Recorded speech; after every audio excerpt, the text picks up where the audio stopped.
Final match day of the regular season in the USL. Earlier brought out the annular eclipse here in San Antonio. Tonight brings together two clubs already in the playoffs. San Antonio FC, Indy 11 meet tonight here on Bally Sports.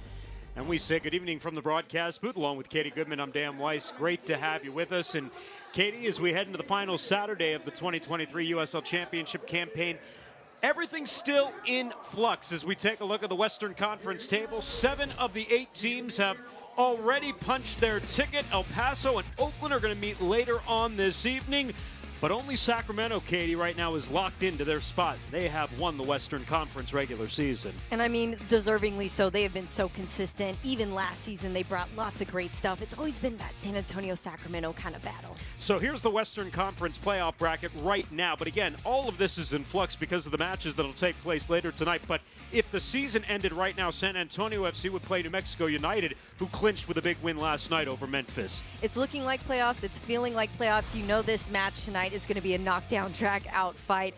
I mean, there's second place at stake for San Antonio. You know they're going to bring their best. And, of course, Indy, they want to get one up on San Antonio, too. San Antonio FC can clinch the number 2 seed with a win tonight over Indy 11. What a year it has been for Tani Oluwaseyi, who really just burst onto the scene after an injury-plagued season a year ago at St. John's, getting drafted by Minnesota United and coming down to USL. What a difference he has made. Huge difference. He's explosive in the 1v1s. He always finds a way to find space. He had a scoring drought just a couple of games, but even then still leading the way. And San Antonio, for single season goals, they're 2 goals short. But Tani, I think, is responsible for that despite having that, that drought. Tani Oluwaseyi right now is the single season club record holder, 16 goals. Which also has him tied for 3rd, believe it, all time in San Antonio FC history. He's done that all in just one campaign. And so young, only his 2nd season as pro, and it's just so the sky's the limit for him. You got a knockdown, drag-out fight, as Katie said. San Antonio FC, Indy 11, both headed to the postseason, but both still plenty to play for. And they'll settle it over 90 minutes when we return next year on Bally Sports.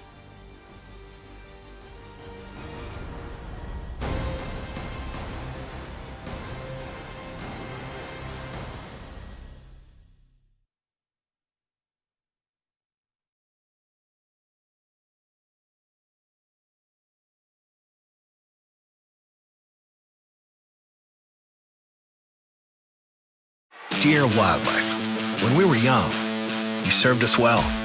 But times have changed, and so have we.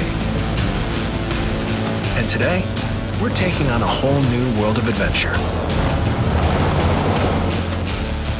We're still enjoying the wildlife. It's just a different kind. Right now, qualified lessees can lease a new 2023 Tundra Special Edition for $509 a month. Hurry in today. Toyota, let's go places.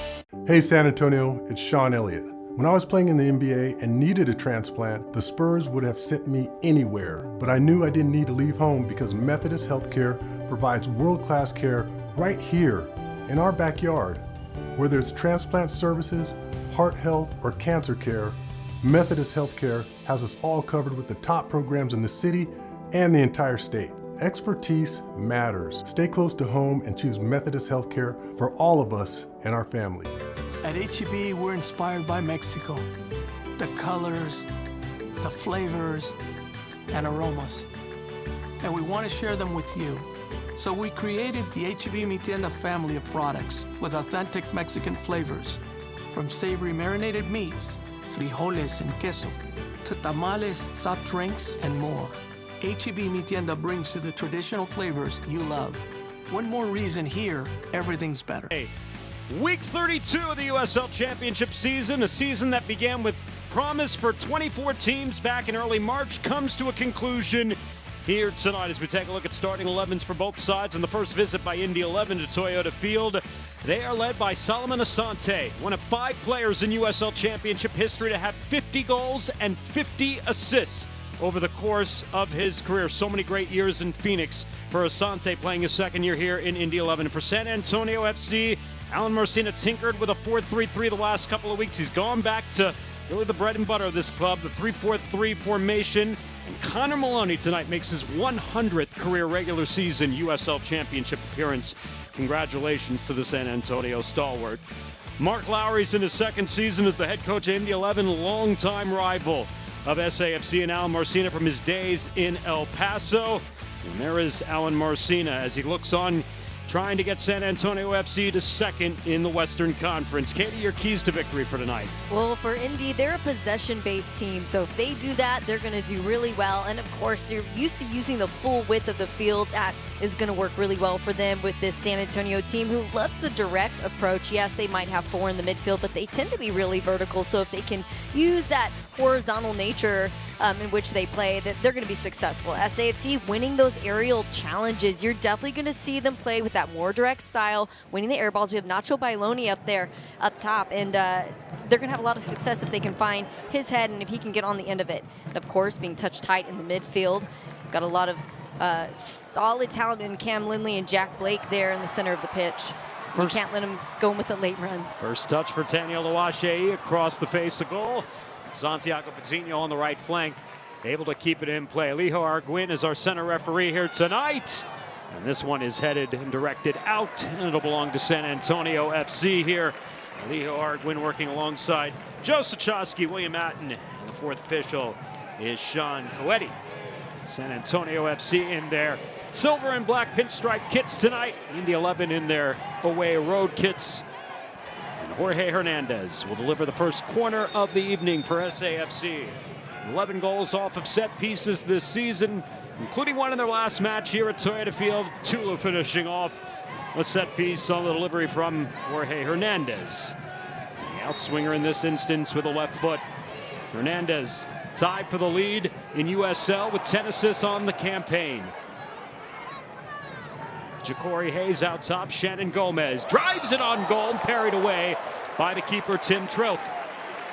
Not a bad look there from Shannon, testing the keep early on. And going back to Jorge, he's the guy you definitely want taking your set pieces. But man, look at this low-driven shot. Most people wouldn't have the guts to take it from that far out, but he read it and he saw a bit of open net there. Tim Trilk with a record of 8 wins, 3 defeats, 2 draws, taking over the starting role in place of the injured Yannick Ertl, not to be confused with former Spurs Jakob Poeltl. Yannick Ertl started the year as the Indy 11 starting keeper, and this one is directed out. Connor Maloney will come down with it and gives it a go, and that's high and wide of the keeper, Trilk.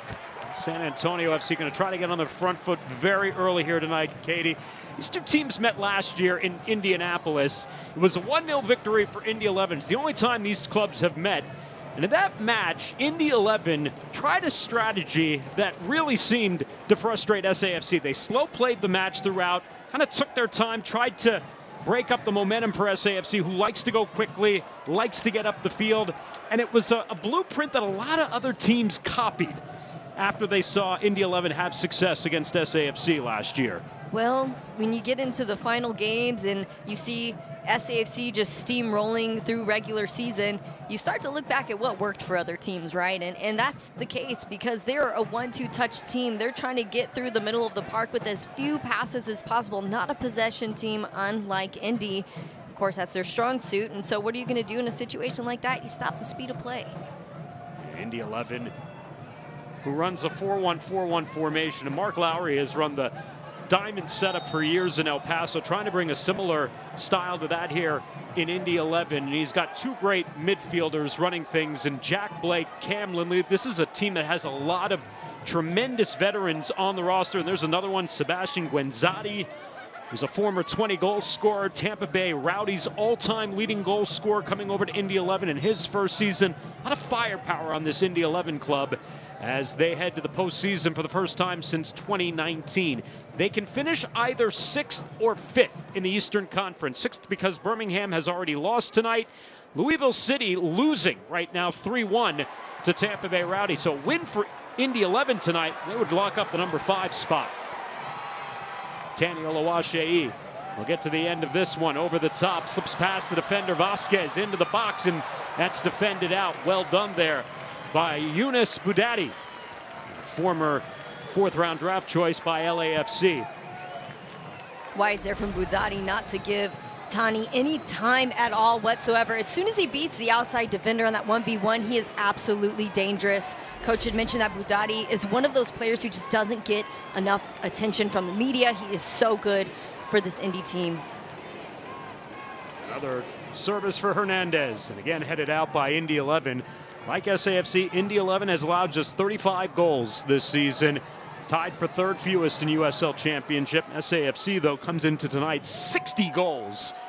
Far and away the leader in USL play this year. Carter Manley back in the starting 11 tonight. He's only going to play 45 minutes as he tries to get his game legs back under him in time for the postseason, which will be here next Saturday night at Toyota Field, 8 p.m. Opponent to be determined. And the offside flag is up on SAFC. So they know they're guaranteed at least one more home match, Katie, but as we showed you at the top of the broadcast, the entire Western Conference is going to be determined later on this evening, and even right now only one other game that kind of has an impact on the playoff race would be Colorado Springs and Phoenix Rising. So you might go to bed and not know who you're going to play. You'll wake up tomorrow morning and everything will be all settled. Well, you know, if they can handle it here in this game right now, the odds are going to be much better for San Antonio, knowing that, hey, we can secure the number 2 spot here tonight. And you mentioned it feels like playoff soccer. 76 degrees tonight at kickoff. Boy, when fall decides to come to South Texas, it certainly shows itself in full force. Beautiful night tonight on the pitch. It sometimes makes you wonder, do they know how to play in these temperatures, right? They're used to pushing through triple digits and high 90s, high 80s. But man, this is the time to be alive when you're a soccer player. Douglas Martinez going to get to the end of this one, and Nick Marsman will come out to meet him. Marsman, appearing in his 5th consecutive match, has gone 1-1-2 in his 4 previous decisions for SAFC. They fell 1-0 at Orange County last Saturday night to wrap up their road schedule. Came back the week prior. They were down 2-0 in the first 10 minutes away at Oakland Roots, and ended up preserving a 2-2 draw thanks to a goal at the death from Tani Oluwaseyi. Who else, Katie? The guy who steps up when you need him, I'm telling you. And it really helped that he's been able to open up the scoring from the last couple of games. I think he's just, you know, I talked to him in a pregame interview, and he mentioned sometimes that happens as a player. You just have a couple of games where you have a drought, you have new players coming in the mix, you got to figure out how to work your way with and around them, and he's done well. Patino, and it's Trilk who will take that one off the pitch. Alan Marcina mentioned yesterday that he's treating tonight's match like a playoff dress rehearsal, and hence why the switch in formation back to the 3 backs. Carter, Fabian, Mitch, along with Shannon, and as Mitchell Tainer will pick up a yellow card here from Eligio Araguin on the tackle. But he said Mitch, Carter, Fabian, Shannon, Connor Maloney, those are the 5 guys that won us a championship last season, and those are my guys going forward. We'll check out this replay here. Yep, got a hand around the arm. Definitely a foul there. Things getting testy early on. I would expect absolutely nothing less, of course. But going back to that back 5, and if it ain't broke, don't fix it, right? And Coach Marcina knows what he's doing, and he knows those are the 5 guys on the team that he can really depend on when, you know, the going gets tough. Somewhat of a soft yellow, though, on Mitch Tainer in the 8th minute of the match. And so something to keep an eye on. Mitch missed the match in Oakland because of card accumulation, served that 1-game suspension. Any cards, by the way, do not carry over into the playoffs. So everybody gets a fresh slate. But in the case of SAFC, getting an early yellow 8 minutes into the match will certainly kind of hopefully not take away from the aggressiveness. Connor Maloney's pass doesn't get through. And back through the middle of the park, Sebastian Velasquez. Upfield, Cam Lindley, the former SAFC midfielder, drives it across, and it's put into the back of the net by Jack Blake. The former San Diego Loyal midfielder. It's a perfect feed from Cam Lindley, and Jack Blake drives it in, and Indy 11, 10 minutes in, is up 1 goal. Dan, I was just about to say you can't give them that kind of space there in the block. That is exactly why Coach Marcina wanted his guys touch tight. It's because of those late runs. They want the ball up into the corner. They want to drive it across, and they want that kind of daylight in front of the goal, and SAFC just handed it right over to them.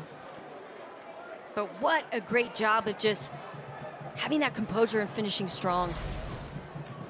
Jack Blake, his 22nd career goal in USL Championship play, and 3rd goal this season for the Englishman. 29-year-old in his 12th professional season. He's one of several new veterans to this Indy 11 roster this season under Mark Lowry, as again, they make their return to the postseason for the first time since 2019. Coach Lowry said their win last Saturday night against FC Tulsa, 2-1 victory, probably their best performance of the season. So they're peaking at the right time of the year. And the question is San Antonio FC ready for the playoffs themselves? It's been a bit of a struggle for them over the last couple of months. Right, well, that goal that we just saw there from Lindley was an exact recreation from that FC Tulsa game. The ball went into the right corner. They created plenty of daylight there in the box, and they finished it strong. I believe Lindley was the one with the assist in that situation, though. Jack Blake with a goal. Cam Lindley picking up his 7th assist, and Cam Lindley is amongst the best. There you see the former SAFC midfielder from Carmel, Indiana. In his 2nd tour of duty with Indy 11.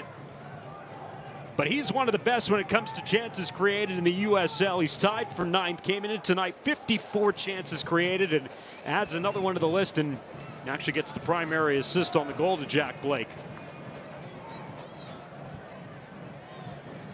So 1-0 Indy 11. And this is a club this season who in their 16 road matches to this point have gone 8-5-3. They are not afraid of coming on the road. They've outscored the opposition 24-18 on the road. And when they score the first goal, they are 9-1-1 this season. And even when they don't, I mean, if you watch that, the last game that they played, they started out down a goal. They were ball watching quite a bit of the first half. They came back and scored 2 goals, and so for them, goals really change things. They're quite a motivator for them. So even if San Antonio were to come back and equalize this, the game is nowhere near over for them. Meanwhile, San Antonio FC 4-6-9 this season in the matches where they've conceded the opening goal. And they find themselves down 1 early, and that also has become a little bit of a trending bad habit for SAFC, who gave up, we mentioned, 2 early goals in Oakland a couple of Saturdays ago. Here's on the set piece, Tim Trilk steps up to punch that one out. Ja'Cory Hayes will settle. Shannon Gomez and Hernandez. And Trilk able to scoop it off the carpet there. And Tani Oluwaseyi maybe a little over-aggressive as he collided with Sebastian Velasquez. I have to watch this one back.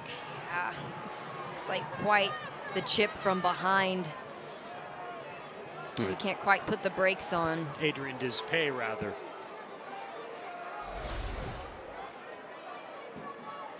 So Mitchell Tainer already sitting on a yellow. You see Dispay back up. And Tani Oluwaseyi, at least now in the mind of the center referee, Eligio Arguin. Talked about, Alan Marcina talking about how he wants his players touch tight on midfielders and the forwards. He told me yesterday, he said, even if they're going to the bathroom, you follow them there, basically. And I think that's been the spots in SAFC's back line that have frustrated this group here over the last few weeks, giving up goals that they weren't giving up a year ago. And even though this is a club that has no problem going down a goal, coming back, they've managed to come back so many times to earn results and earn points when it seemed as if things were not in their favor. Again, it's not a trend that they want to continue heading into the postseason next Saturday night. Right, because if you get into that situation in a playoff setting, everyone's out for blood in that situation. It's knockouts, and if you try to come back too late, you're pretty much out of luck. You know, as a former player, it is hard to play touch tight sometimes because it gets in your head a bit about your own formation, your own development into the attack, because you're so worried about another player, especially in the middle of the park where there's a lot of creativity happening. Not an easy job.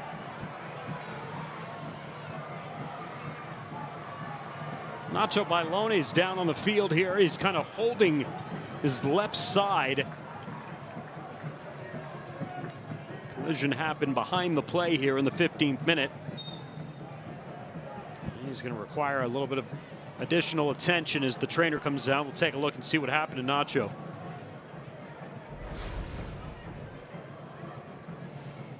Always hard when you go up in the air. He got kicked right there by the left foot of Adrian Despay.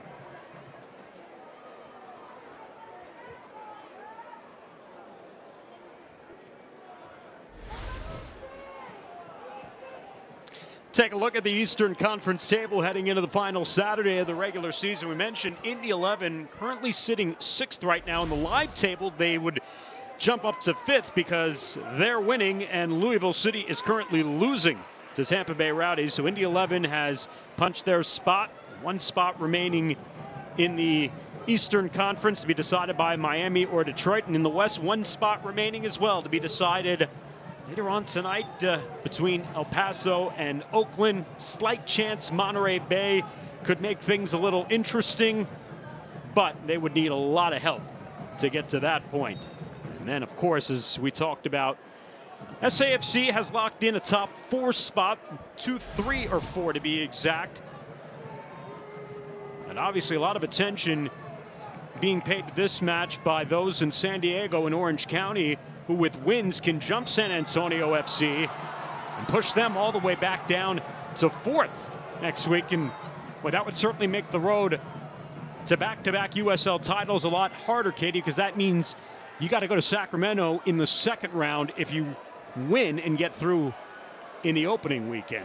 Well, I mean, Dan, you're talking about how they just haven't been as consistent this season and how they've had to come back quite a bit. They've had to tie quite a bit, and it's hard when they've set the expectation that they have last season, not only winning the conference, but winning the entire USL Championship. Not only that, but even Coach Mark Lowry agrees that the overall ability of the USL Championship has elevated. It's a different game. There's a lot more ties this season, both in the East and the West, than there were last season. And that's for a plethora of reasons, but really it's just the level overall has significantly increased.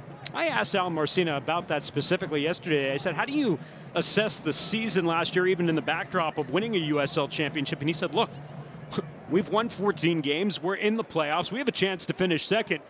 By all accounts, that's a successful season for us. Now, are we at the level we were a year ago? No. And he admitted that, but at the same time, said we're in a position where we can do something special and enter the playoffs with a chance to repeat, something that has not been done in USL in 6 seasons. So the opportunity is there for San Antonio FC. They just want to be at their best heading into next weekend. What they certainly have, at least to their disposal and at their advantage, is the fact that they play in front of some of the best fans in USL, and this is a tough place for teams to come in and win, as Douglas Martinez, the former Sac Republic winger, will send that one wide. That it is. This stadium here, the energy, the crowd, the people, they really elevate the intensity on the field. And you know, you think the ref is bad, wait till you hear the fans anytime there's a card thrown around. Jack Blake, the goal scorer in the 10th minute. In possession here. Pressure from Jorge Hernandez. And back to Robbie Dambrot. Upfield, and Indy 11 will concede. Velasquez back on the ball. Gets it back from Guenzati. And Solomon Asante, who scored just his 2nd goal of the season last Saturday in the win against Tulsa. This is a guy who was a goal-scoring machine in his 4 years playing in Phoenix. 48 goals in 103 career matches with Phoenix Rising. Asante, so great, such a creative player. He has that ability to hold on to the ball, very Messi-like in that he draws the defenders in, and then once he commits, he opens up a nice, easy passing lane into the corner. So you saw a lot of that happen with this last goal. Wouldn't be surprised to see it again. Albert Dikwa from Pittsburgh Riverhounds is the odds-on favorite to capture the Golden Booty. Came into tonight with 20 goals. One of 13 players in USL history to have 20 or more goals in a single season. 2 of those players are on the field tonight, Katie. Solomon Asante, who did it in Phoenix back in 2019, and Sebastian Guinzotti, who did it for Tampa Bay back in 2021.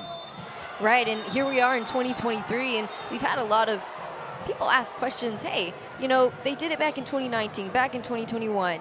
Maybe they're twilight, maybe they're in the twilight of the career, maybe that's past, and absolutely not, it hasn't. You know, you can't take your eye off of these guys, especially when it comes to a game like this late in the season. This is when they switch on and when they're their best. You see Guinzotti, 69 goals in his 178 career USL Championship matches. He's 7th in USL history.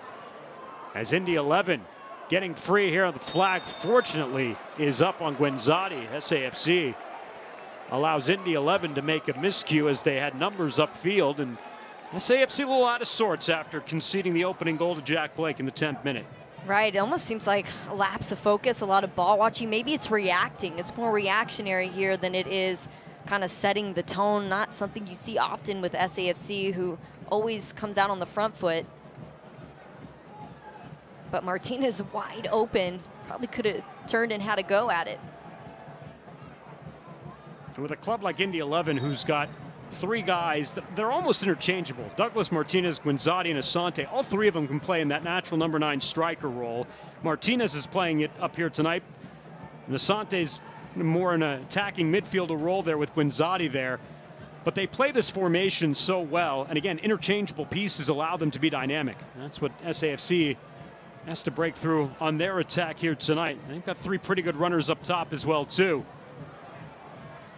Volleyed across the face. That ball is free and just dribbles wide of the near side post. Oh my goodness, that one looked like it almost went in. It was a bit of an optical illusion there. And that's a poor clearance from Jesus Vasquez. But Tim Trilk is there to secure it. Taniel O'Shea, of course, sending the perfect ball over. It looked like might have had a hand on the shoulder there of Nacho Bailoni. Ref didn't see it. It's a great clearance. And then Vasquez, a moment ago, with an errant clearance. He's on tonight in replace of Mishak Jerome, the normal captain for this Indy 11 squad, who was recalled to international duty for his Haitian national club. The October international window right now that has also seen SAFC lose Trova Boni. He's gone up to play for Burkina Faso.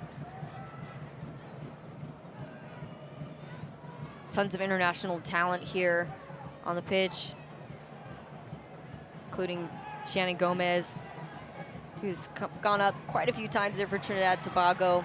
It's a tough situation to be in when you're playing pro, and then you have to get pulled to other parts of the world, but absolutely worth it, I'm sure. Lindley with a throw, Asante. Martinez trying to slip one to Guinzotti. Dambrot. Martinez lets it roll through and directed out by SAFC, and Shannon Gomez unable to keep it in play.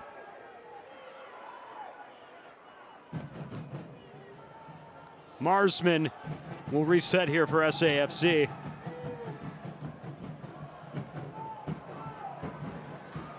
One, 3 in their last 5 matches. Hernandez just hauled down by Cam Lindley, will draw the yellow pretty easily. A professional foul there from Lindley. Didn't want Hernandez to get free. He'll take that yellow there. It's his 10th caution of the season. Hernandez is not the guy that you want going 1v1 with the keeper. He is such an incredible player, not only a playmaker leading the team with assists, but his ability to go 1v1, the set pieces, shots on goal, just great stuff from him all the way around. And this is where he's been dangerous all season on these diagonal set pieces. Mentioned in the last home match against Orange County. It was a beautiful ball, a little bit further deeper than this spot, but was able to find Tulu to head one in that 4-0 win for SAFC. And you've got a lot of towers here in this instance. Mitchell Tanner and Nacho Bailone on for these moments here tonight. Hernandez clips the ball in and headed over goal. But of course, a great ball in. Wouldn't expect anything less. I don't know that there's been a set piece that Jorge has taken this season that has not been placed really well. Great defense, just looks like Patino couldn't quite get over it in the way that he needed. Maybe a little bit too much leverage there, but just a hard angle to really get that force behind it in the way that you need. 10 assists for Hernandez is a single season career high for the 22-year-old.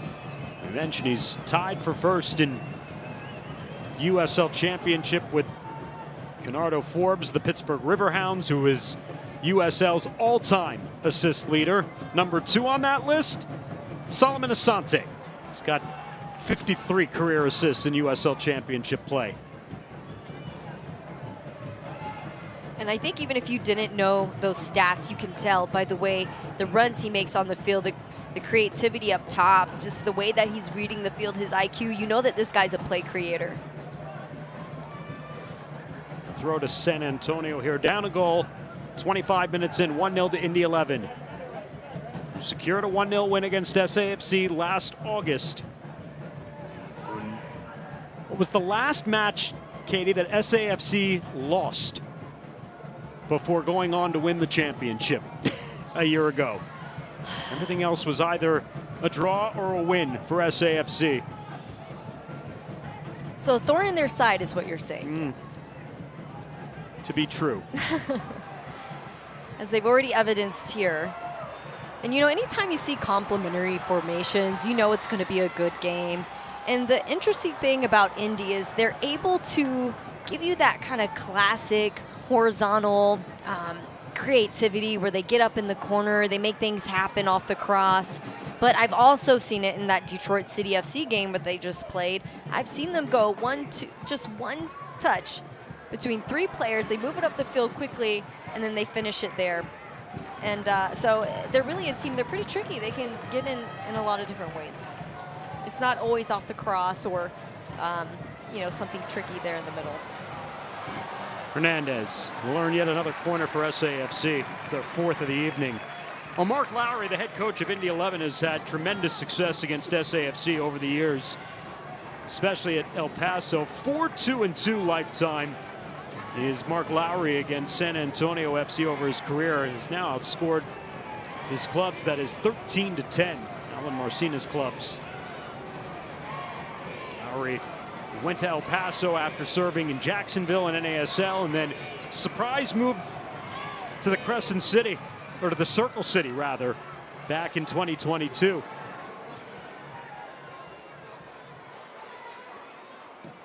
Hernandez, that gets through and is close to an own goal. It'll be turned out, and it'll belong back to SAFC, and another chance on the corner. Quite a few almost opportunities here. It feels like San Antonio is maybe starting to get some of their momentum and rhythm back. Nacho Bailone always seems to be in the right place at the right time. Just can't quite finish it. Let's see what happens here.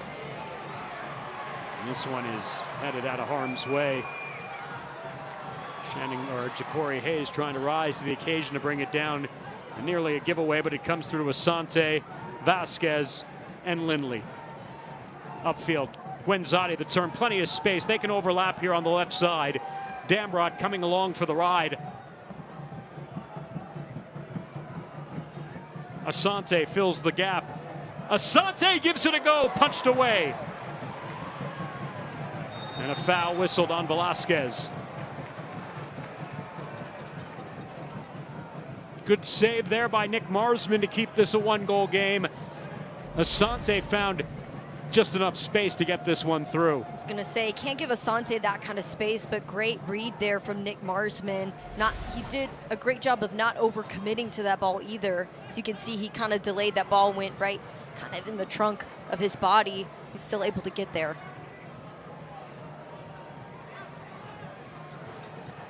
The run for Oluwaseyi. Vasquez with him stride for stride. Vasquez and Budati will have the task of trying to mark Tani Oluwaseyi, 4th in USL with his 16 goals. Tied for 7th in assists with 7, 2nd in total shots, 71 entering play tonight. Tainer the throw.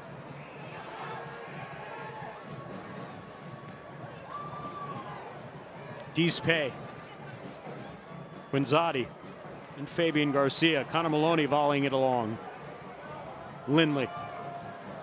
One of those keys early on was winning the aerial battles. SAFC has not really committed to that key very much here. No, a lot of the corners, a lot of the set pieces have been handled relatively easily by the back line of Indy 11 to this point. Here's another opportunity, but SAFC getting 5 corners already in the first half hour of this match. We only had 5 corners all last Saturday in Orange County. Half the battle against a team like SAFC is winning that first and second ball, trying to maintain that possession. They're such a domineering team. If you can do that, your chances are great, but SAFC is not showing up in true form here. Hernandez, headed, punched away by Trilk. Maybe I spoke too soon, Dan. Well, Bailone that time on the end of that one, turning it on goal, big time save. Beautiful service in, and man, he gets just on it, but even better save. Great stuff there from Trilk. So that one got through to Nacho Bailone, winning the aerial duel. Can he do it again? Hernandez. Hernandez will get another crack at it. Maybe third time's the charm. It's only the 11th start of the season for Nacho Bailone. He's got 5 goals on the campaign. Now Marcina likes him in the role coming in to change the complexion of the game in the second half, but on tonight for the size alone in these instances. The ball doesn't come all the way through, unfortunately. And it's possible, as the offside flag is up on SAFC here, it is possible that next Saturday night, Nacho Bailone will be back on the bench when the match starts and will be back in his super sub role that he's really grown accustomed to over the course of the season. He's been one of the best in the business in doing that this year in USL Championship, and he likes that role too, likes coming on, providing the energy, and as I said, kind of changing the impact and the momentum of the game as he often does. I think that's what makes this San Antonio team so successful. Players like Nacho Bailone owning that role. There's a lot of guys who might let that get to them, but instead he does a great job of owning it, coming in and making things happen. Bailone taking the spot of Nathan Fagaka. Had quite a return to SAFC after being brought over on loan from Portland Timbers. 2 goals in his 5 matches since coming back. Here's the run. Budati and Tainer on the recovery. It's a good read there by Tainer. Just needed a little more pace on that ball and could have been successful. Quinzati, Asante, the step. Asante, the cutback. Asante with the left, doesn't come through. Robbie Dambrot. And now Indy 11 on the attack here with Velasquez.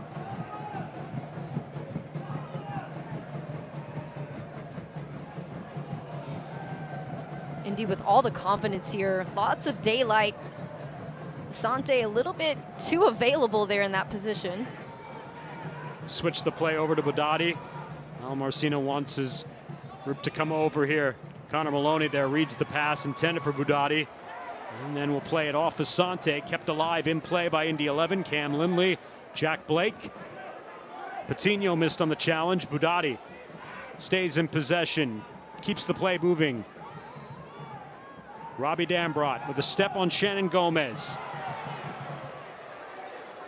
Martinez overlapping on the wing, trying to return into the middle. It'll drop down just to the edge of the box. Velasquez has got Asante to his right. Asante across, directed, punched away at the last moment by Marsman. Denies a goal for Martinez. And the first corner of the evening for Indy 11, but this close to making it 2. Douglas Martinez denied by Nick Marsman. Indy running an absolute clinic here with those one touches in the center of the park. The way they completely disorganized the San Antonio FC back line. Lots of ball watching. Nick Marsman coming in just in time. Backline lucky for him there in that moment. So after SAFC got the first 7 corners of this match, Indy 11 will get their first here in the 35th minute. Up a goal, a lot of the momentum here.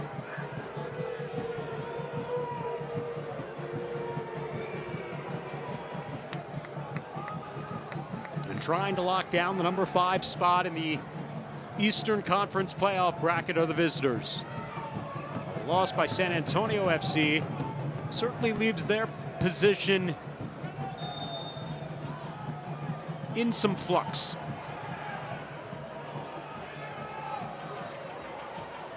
Lindley, a magician on these corners. One played to the near side post. And a foul whistled as Ja'Cory Hayes, who's down inside the 6-yard box, a yellow card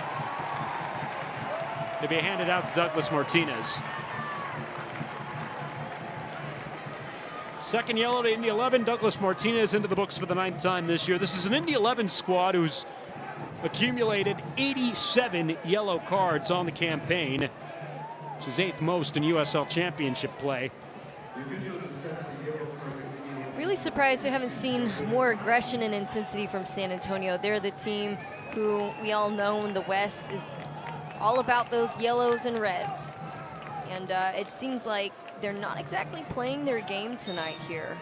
And I think that happens a lot when players get wrapped up in being touch tight, especially with an attack that is so creative and malleable.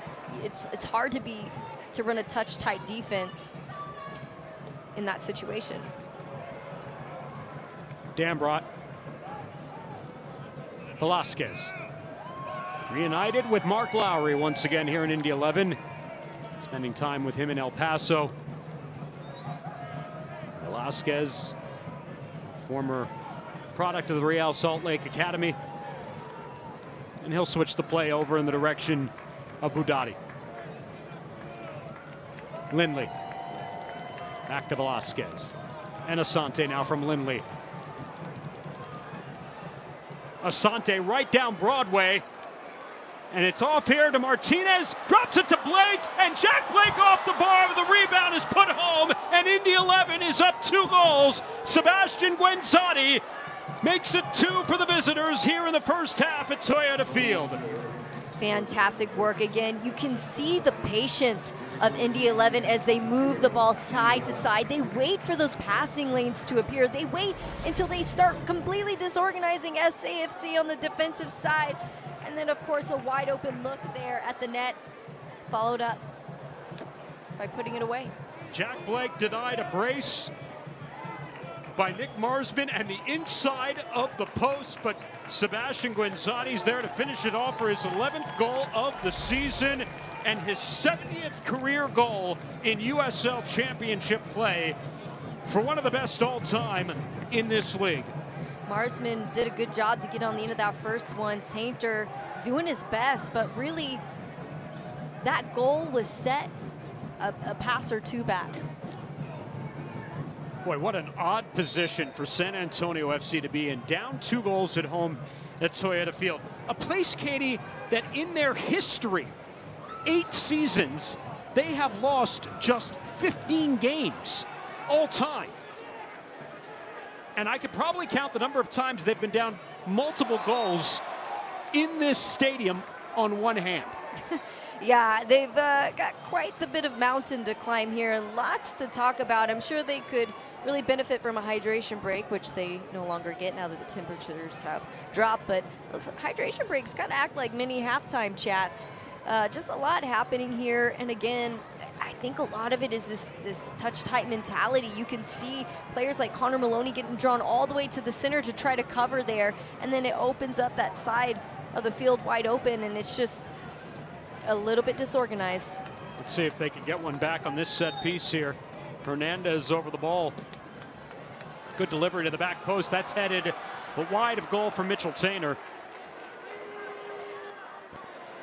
An injured Indy 11 player. It's down inside the box. That's Douglas Martinez. He will require a little bit additional attention. Yeah, the last time San Antonio FC was down multiple goals at home, you got to go back to last season. They were down 2-0 to Rio Grande Valley. Similar situation. Gave up 2 goals in the first half. That was the match you remember Mitchell Taintor ended up scoring at the death, literally in the dying seconds, to preserve a single point for SAFC as they came back to earn a 2-2 draw. Ironically, they've been on the other end of these kind of results here at Toyota Field this season. The 3-0 lead they had over San Diego Loyal. The 2-0 lead they had over Tampa Bay Rowdies just a few weeks ago. Perhaps maybe going down 2 goals is something a little bit different to play with, because they've surprisingly struggled when playing with the lead this season here at home. Right, I wouldn't count them out of it at all by any means. Still a bit of time on the clock. I think it could help their momentum if they can put one in the back of the net going into the second half, but something tells me that they're going to end the half with the score the way it is. They're going to walk into the second half with a slightly different idea and formation of how they're going to handle this Indy team, because what they're doing right now, it is not working. And Coach Marcina knew that going into this game. He said, hey, we might have to course correct, but until then we're going to see what works. You can see there he's got the wheels turning. I'm sure lots to share with his team. To share might be a polite way to put it. Try to be a PG for TV. The sellout crowd on the final night of the regular season somewhat stunned. SAFC 7 wins, 1 defeat, 8 draws here at home this season. The 1 defeat was ironically maybe the most improbable of all the matches. Remember, that was that match against the Miami FC, who scored the opening goal but was also down a man for over 80 minutes. And yet still was able to preserve a 1-0 victory here over San Antonio FC. It's a very different team from last season. Again, hard to expect that consistency after what we've seen so far. But, I mean, listen to this crowd. Nothing happening on the drums in the supporter section. This is where you really need your people to start helping you turn things around. Of course, only minutes to go. And it seems like a lot of hope has been lost, but San Antonio, they know how to give you a heart attack. So I don't count them out. I wouldn't count them out. Well, you don't count them out. There's no question about that. But it has been not the best run of form necessarily. With a foul on Mitchell Taintor here, who's already sitting on a yellow card, pushing off against Budati. He's so lucky that was not a yellow in that situation. I mean, you could see that it wasn't intentional. They kind of got wrapped up a little bit. Let's look back at it here. Yeah, it started with an elbow in the neck. And actually, I would argue that the foul was there on Indy. Yeah, now Marcino got a look at it as well. He was shown up on the replay, and looks like Alan Marcino is going to be served a yellow, which is his first yellow in a couple of months. He was sitting for many weeks on a card accumulation suspension with a following yellow. That finally came off the books a few weeks ago. And he's served a yellow here in this instance, and might be for good reason. He's got a pretty good argument with the 4th official there on the foul that was whistled on his man Taintor rather than the opponent Budati. And now it's Lindley over the ball here.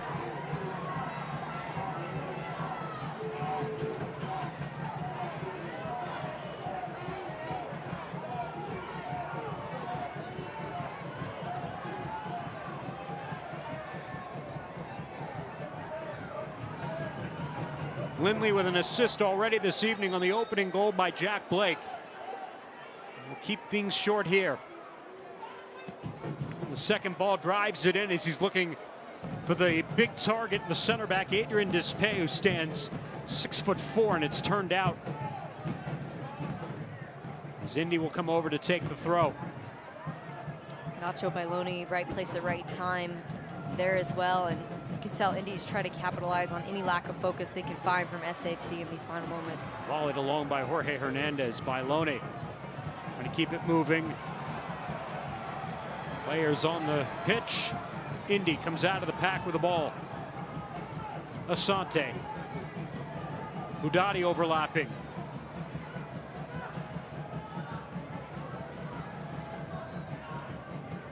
Jack Blake.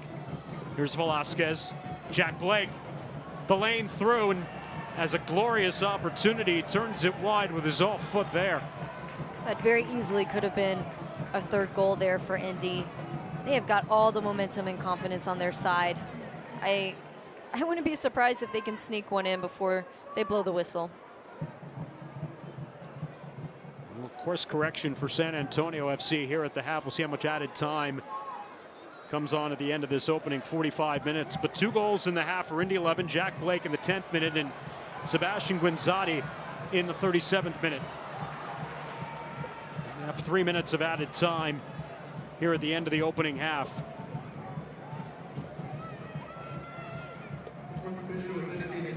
Asante, Guinzotti, Velasquez, Budati.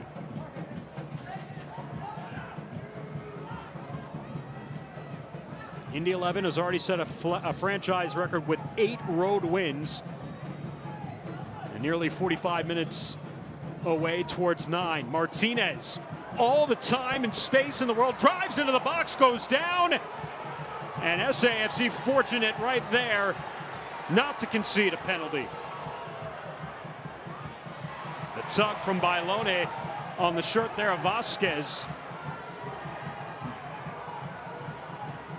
Cam Lindley is down on the field.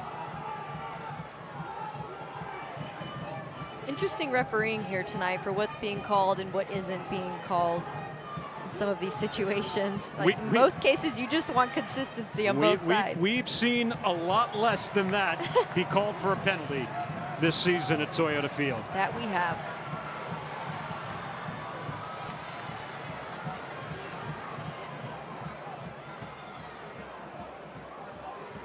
Still another 90 seconds or so remaining in added time. Can SAFC cash in? That's Bailone. Goes down to the box, and San Antonio awarded a penalty. And a red card to Budati. Or is it a yellow? It's a yellow. It's a yellow. Okay, yellow card. So a penalty awarded to San Antonio. Budati gets a yellow.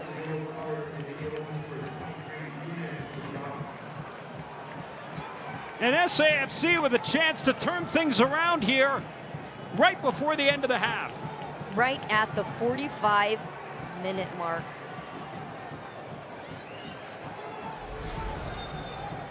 Here's a replay here. Take a look at the far left of the screen, and you'll see Bailone's taken down before the ball's anywhere near him. And I'd say it's a great call from the ref.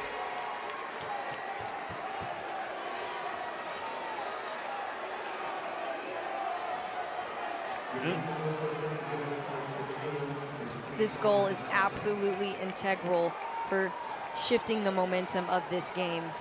If they can go into the second half with one more on Indy. You see Solomon Asante pleading with the official. There's another yellow was handed out to Indy 11. We didn't see who Alejo Arguin was signaling for the yellow card. And we'll try to clarify that.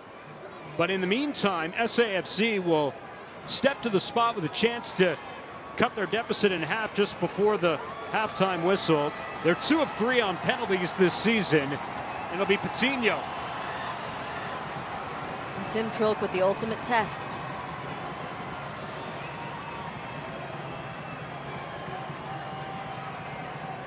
Six goals on the season for Santiago Patino. And trying to finally give this Toyota Field crowd something to cheer about on a night where there hasn't been much.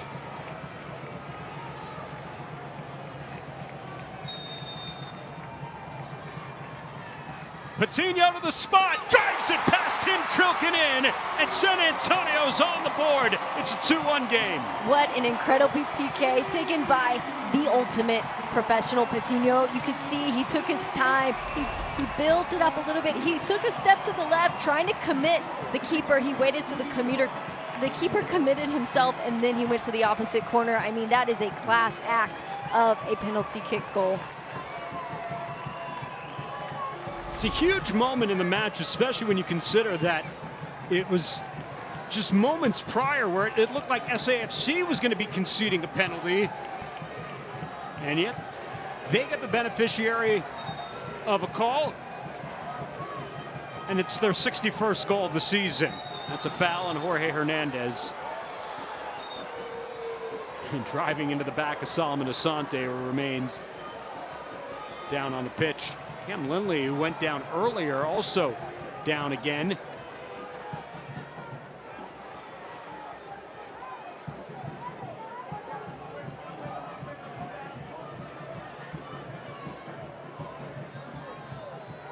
And at the very least, will make for a very intriguing second 45 minutes coming up. That it will. This is exactly what San Antonio needed going into this half, just in the nick of time. I'd expect nothing less in this kind of a game. Come up close on playoffs, all the drama. A chance for San Antonio FC to lock in the #2 seed in the Western Conference. They got work to do, but they're halfway there. Santiago Patino with his 7th goal of the season from the spot. And stoppage time at the end of the first half gives San Antonio life heading into the locker room, but 2 goals for Indy 11. To me, the power of an educator is an awesome responsibility. Wanting kids to see their... Stephen had been stationed in the Marine Corps. He came home on a visit. We hadn't seen him for so long. Stephen said, I haven't had a Chick-fil-A sandwich in over 3 years. It was late at night. We were closing, and the phone rings. Stephen explains his situation, and I told him to come inside, and we were going to get him whatever he would like. Stephen gobbled up that sandwich in like 2 bites. It's been a while since we've seen him. We miss him. We brought a care package for Steve. I'll take that. Oh, my goodness. Me time is Melts time. It's cheesy, so crispy, loaded with toppings, and just $6.99. Enough for 2, price for 1. Pizza Hut Melts, just $6.99. San Antonio FC finishes the fight. Born to win, see, I'll never quit. Can't stop, man, I'm too legit. Prime time in my own mind. Victory, it tastes so fine. Part of a winner, you just a beginner. I'm saying I'm taking it all, yeah. Glory.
We all have goals.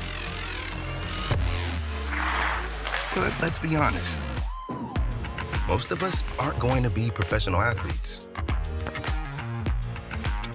But if your goal is to finish your degree, we can help.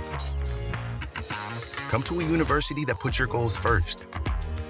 Bellevue University, your partner in finishing goals.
For me, starting out in this business, it was very overwhelming and also exciting. My name is Casey Hanlon, and SWBC PEO really helped propel my business. They have automated payroll systems for me. They helped create my employee handbook, and they have over 45 experts that know how to handle just about anything employee related. I could not have one person do the job that SWBC PEO does for us. Our partnership is not just business, it's a relationship. Life moves fast. No one has time for a car, or truck wreck, or commercial vehicle accident. At Davis Law Firm, we get it. When you call the force, you don't have to worry about insulting offers from insurance adjusters, property damage, or car rental. One call solves all. We recently settled a wrongful death case in a commercial vehicle accident for $5 million. I'm Jeff Davis. If you were in a car, truck wreck, or hit by a commercial vehicle, call the force right now. Call me at 444-4444. You got it. There's only one number to remember, and that's 4. At H-E-B, we're inspired by Mexico. The colors, the flavors, and aromas. And we want to share them with you. So we created the H-E-B Mi Tienda family of products with authentic Mexican flavors. From savory marinated meats, frijoles and queso, to tamales, soft drinks, and more. H-E-B Mi Tienda brings you the traditional flavors you love. One more reason here, everything's better.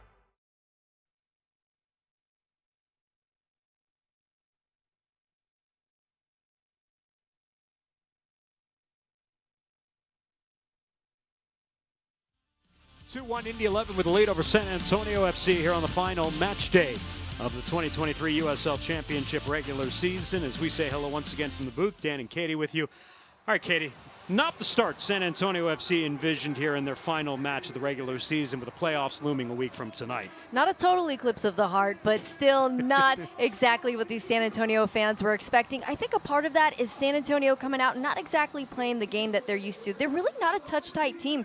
They're creative, and they handle things kind of on the transition. They move as a unit really well, and then when you have a team that moves as a unit so well and you have them playing touch-tight, it just creates a lot of disorganization. I wouldn't be surprised if they come out into the second half a little different. Well, Indy took advantage of it and did so early and often as they get on the board in the opening quarter hour, and it's the former SAFC midfielder Cam Lindley setting up Jack Blake for the first goal. And it's an exact repeat of his goal, of his assist that he gave to Velasquez against FC Tulsa. So perfect finish there, only to be followed up later on by Guinzotti here. Not much you can do. It's an absolute onslaught of pressure. It's a clinic in the center of the park.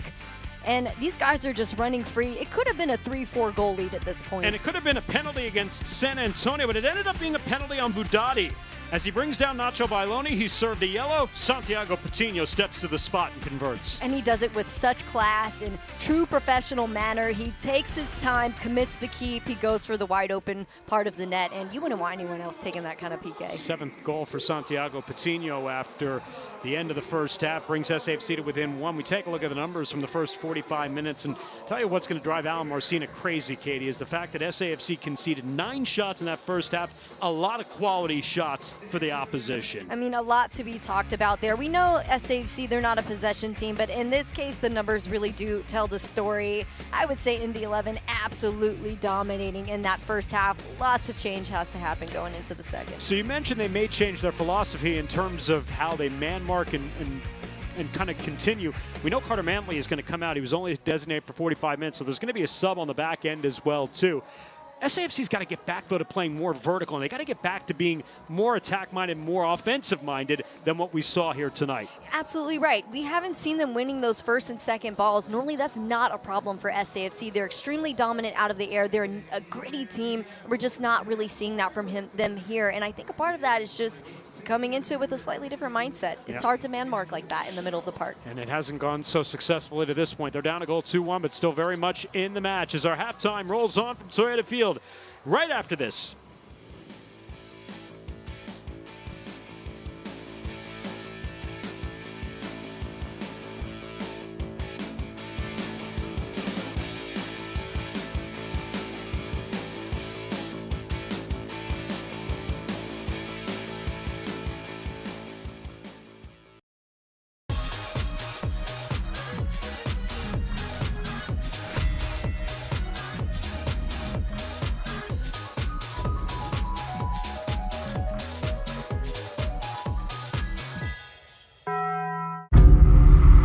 powerful beast said to be roaming these woods.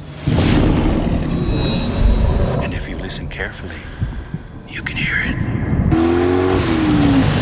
And sometimes you can see its tracks. And every now and then, you get a quick glimpse of it. Grandpa telling his stories again. The 2023 Toyota Tundra. Better trucks make better stories. Toyota. Let's go places.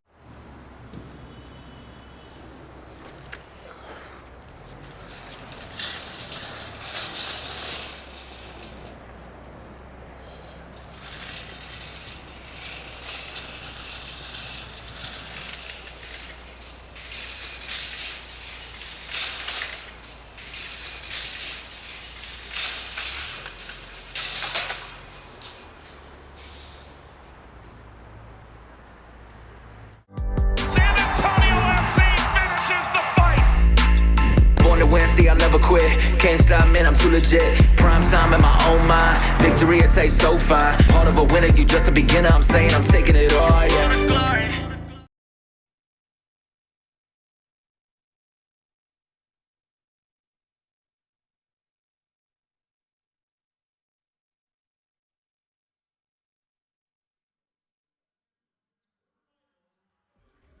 Spurs preseason in full swing. 3 more games for the Silver and Black coming up here this week as the Spurs will welcome in the Houston Rockets to the Frostbank Center Monday and Wednesday. Tip time 7 o'clock for both those games.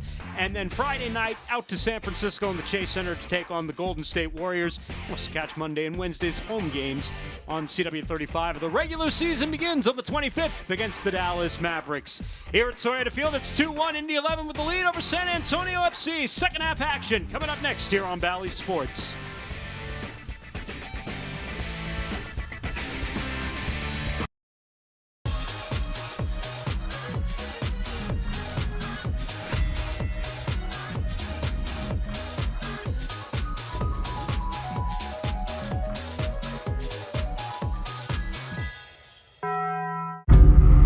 There's a powerful beast said to be roaming these woods. And if you listen carefully, you can hear it. And sometimes you can see its tracks. And every now and then, you get a quick glimpse of it. Grandpa telling his stories again. The 2023 Toyota Tundra. Better trucks make better stories. Toyota. Let's go places.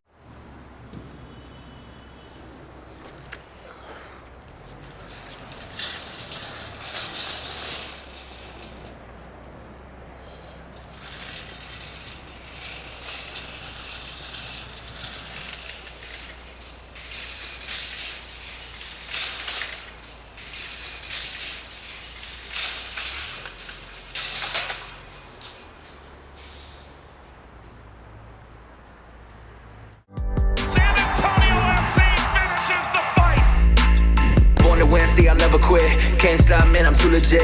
Prime time in my own mind. Victory, it tastes so fine. Part of a winner, you just a beginner. I'm saying I'm taking it all, yeah. Glory.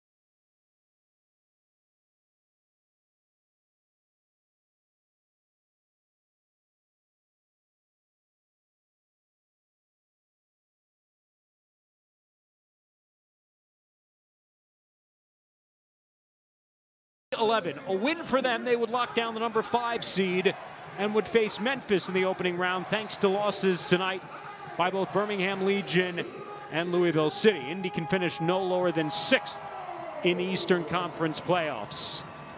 As we get set to go here in the second half, along with Katie Goodman and our entire crew, I'm Dan Weiss. Thanks for joining us here on Valley Sports.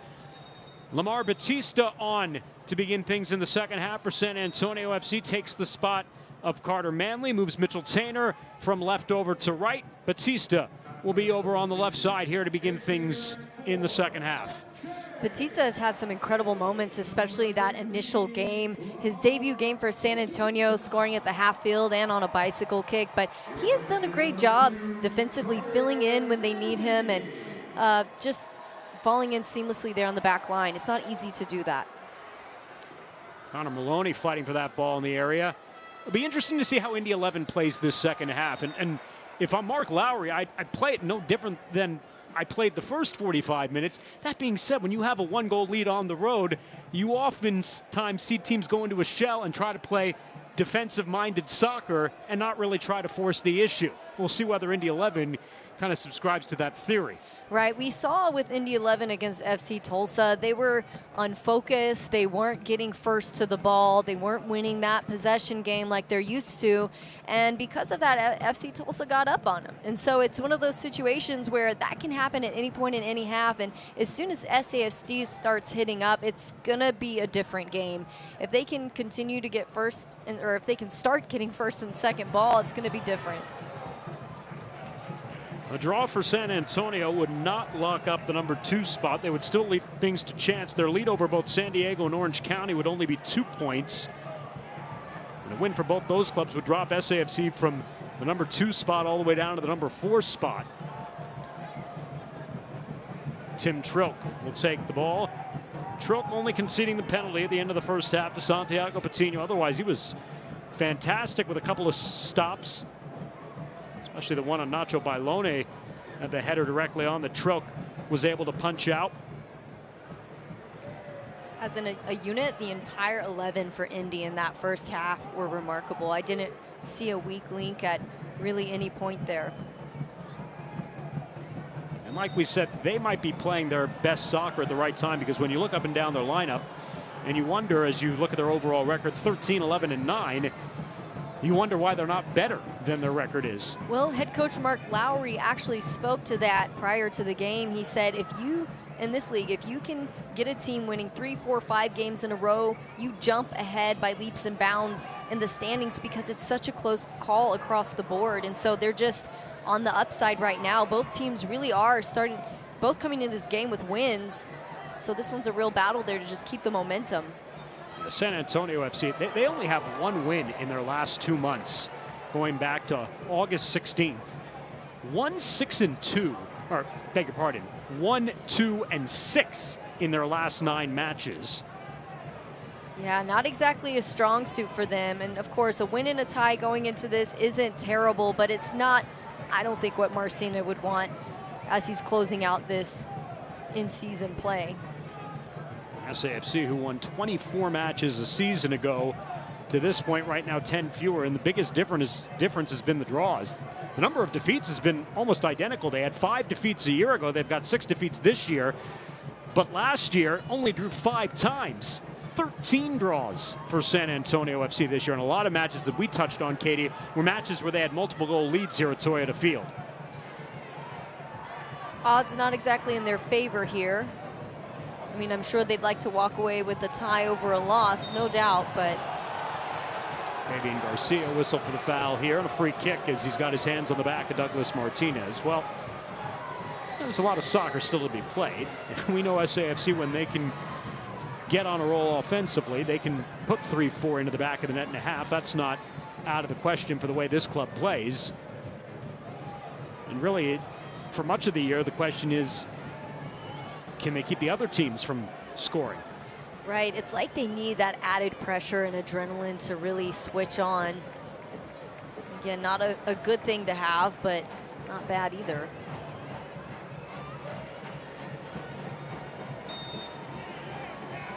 Lindley over the ball here.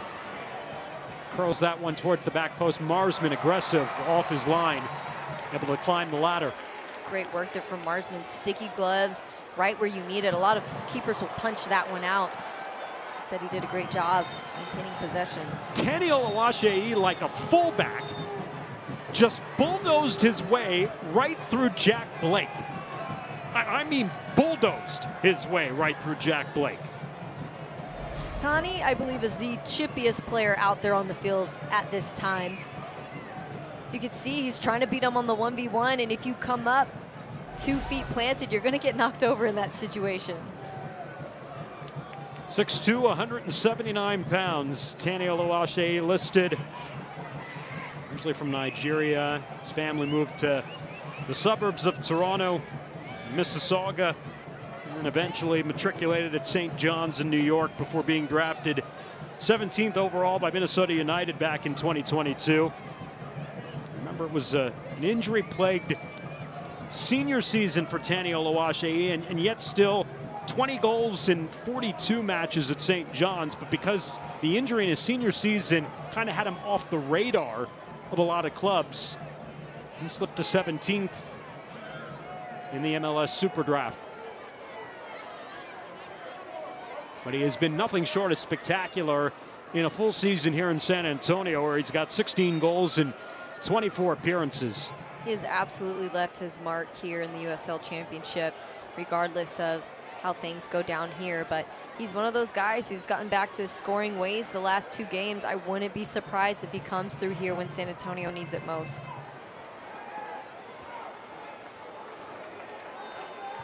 Tainer with a throw. Dispe ahead of Patino. Velasquez. Martinez. Guenzati trying to fight his way through a crowd. And a foul on Sebastian Guenzati. He'll push off there on Fabian Garcia. You have 4 Indy 11 players sitting on yellow cards as we begin things in the second half. The Solomon Asante, who did pick up a yellow there following the penalty against Budati. So Budati, Asante, Douglas Martinez, and Cam Lindley all sitting on yellows right now for Indy 11. Oh, Martinez able to slip past Tainer. Good recovery. Velasquez joins the rush and plays it off the back of Shannon Gomez. It'll be a corner awarded to Indy 11. But what a touch from Douglas Martinez to turn around Mitchell Tainer.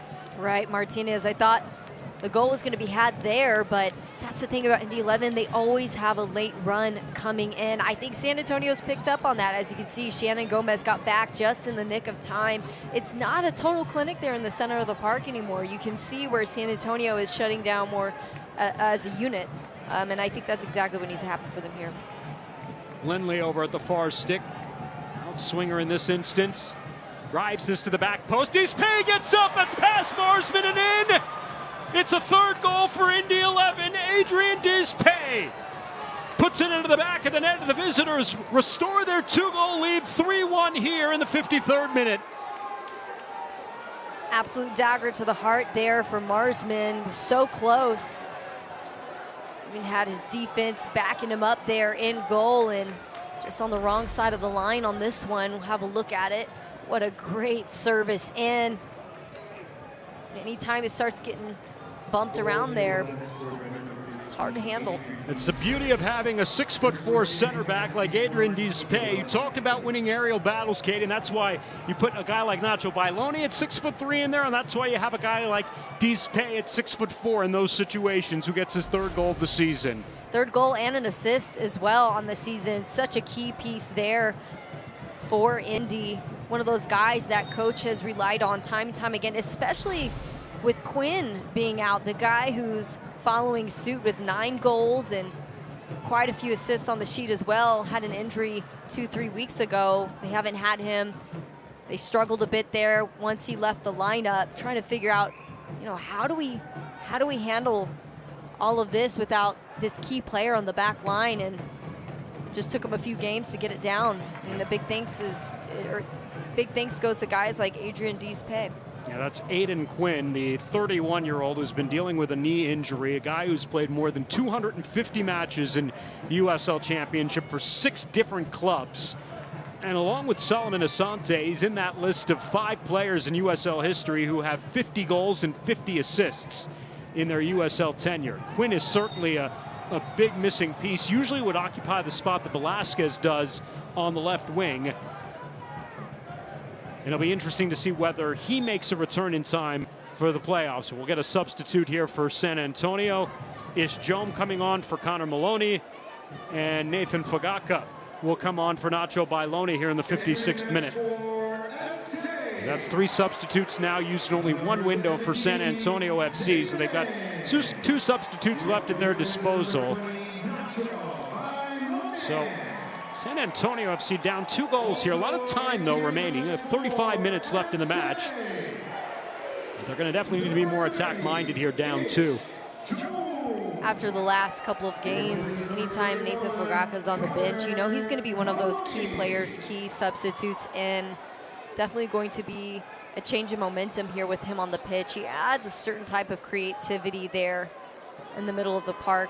May not be as many aerial balls, but maybe that's what we need to see from SAFC. This lands harmlessly to Trilk. Yeah, Nathan, 2 goals in his 5 matches, as we mentioned, in his return to San Antonio, coming on loan from Portland Timbers of Major League Soccer.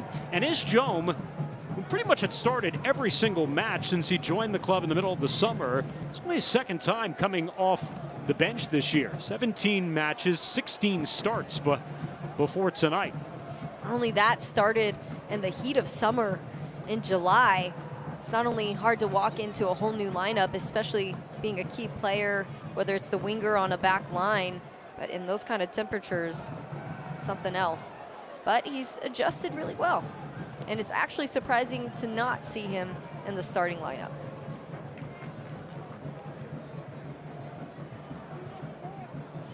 So Indy 11 begins the second half restoring their 2-goal cushion. It's the 11th goal scored off a set piece by the opposition against SAFC this season.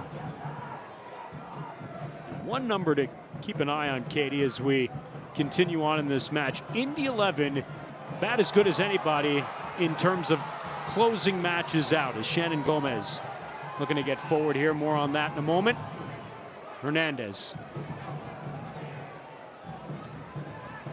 And concedes there. Martinez back to Jack Blake and Guenzati. Pressure coming. Dispossessed. Hernandez off the back heel. Hernandez drives it on. Trilk the rebound. It's free. And Tani Oluwaseyi puts it in. And it's Tani to save the day. We almost half expected it after his last 2 showings here for SAFC. But man, it's that explosive speed that gets him in behind, whether he's taking the ball one-on-one or whether he's there to follow the run. And that's the SAFC that I think fans are used to seeing, is that kind of nitty-grittiness. They're finishing and getting goals any way they have to. Miscue by the keeper, Tim Trilk. Tani for his 17th goal of the season on the Hernandez rebound. Jorge will pick up his league-leading 11th assist, and it's a 3-2 match once again.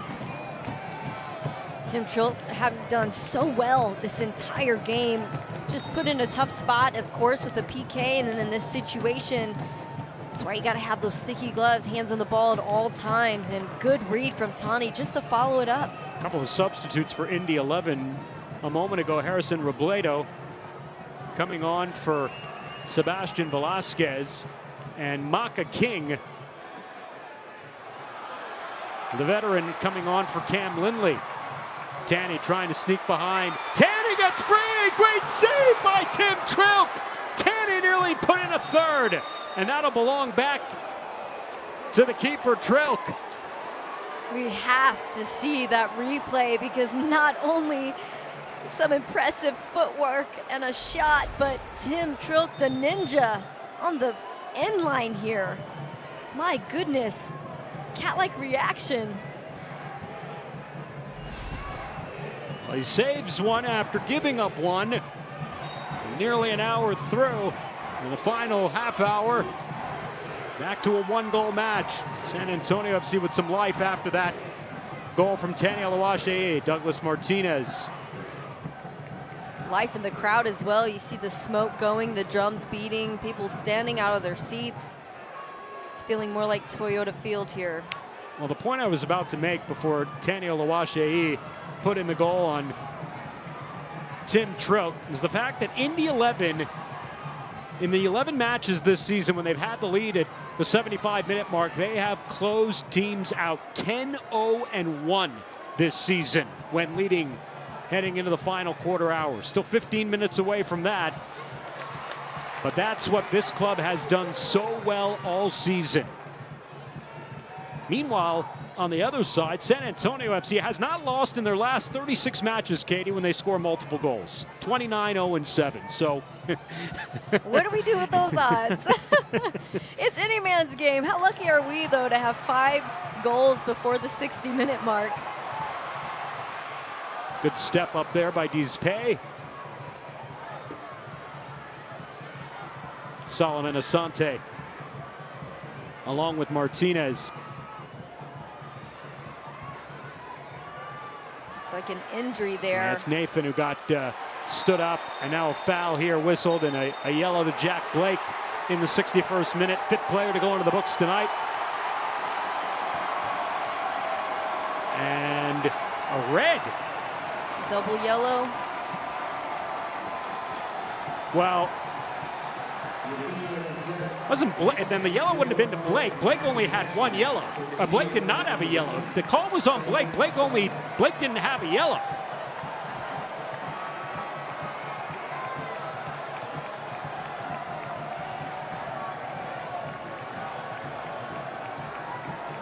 So Asante got the yellow, and so Asante sent off.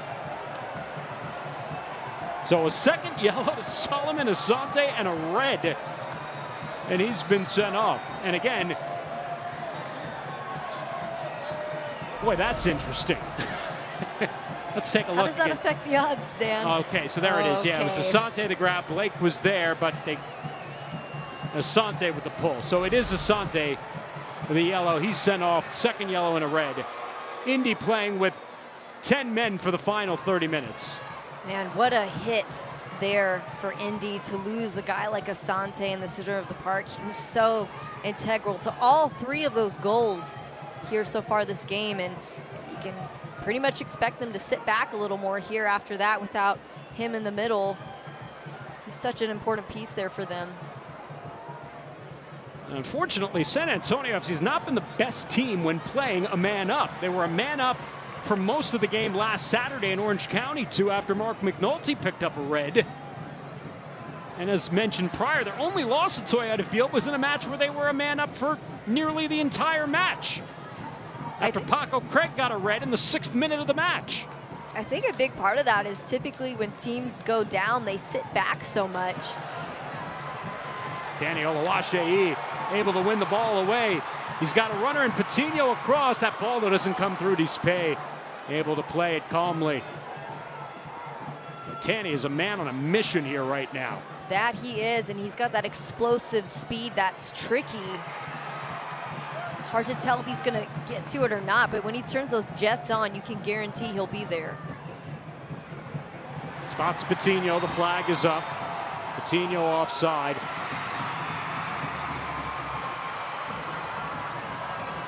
But certainly the momentum of this match has shifted.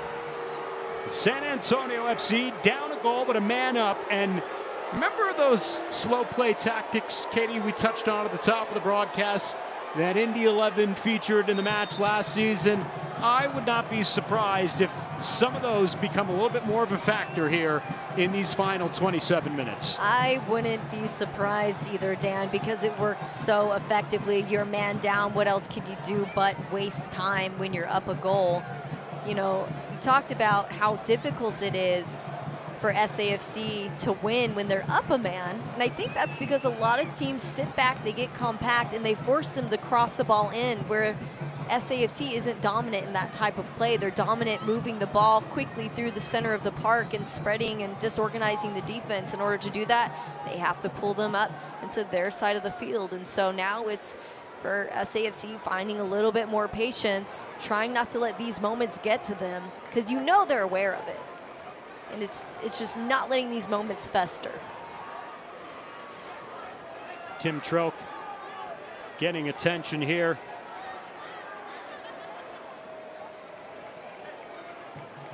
And it's a 1-goal lead for the visitors in the 65th minute. Both clubs with goals in the second half. Adrian Dizpe in the 53rd minute. And Tanny Oluwaseyi 5 minutes later in the 58th minute.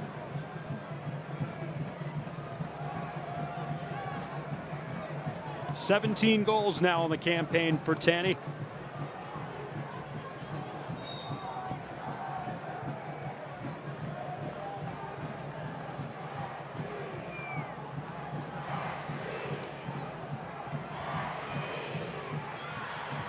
crowd at Toyota Field, trying to encourage the home team forward. Foul on Tanny here. Douglas Martinez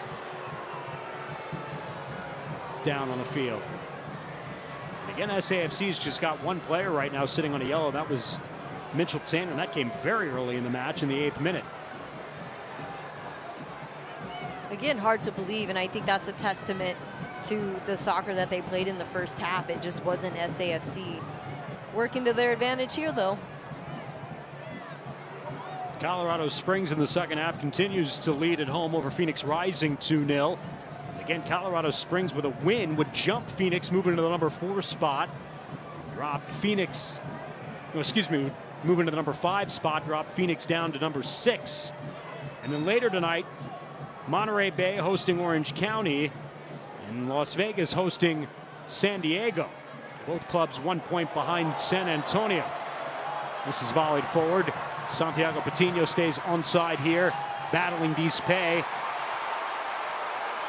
They're going to call a foul on Dispay. It's going to be called by the assistant and not by the referee. And Dispay shown yellow by the center referee, even though the center referee didn't make the call.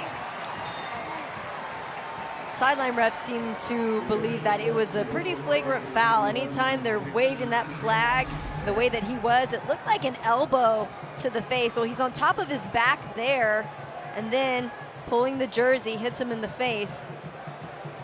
Definitely was a foul.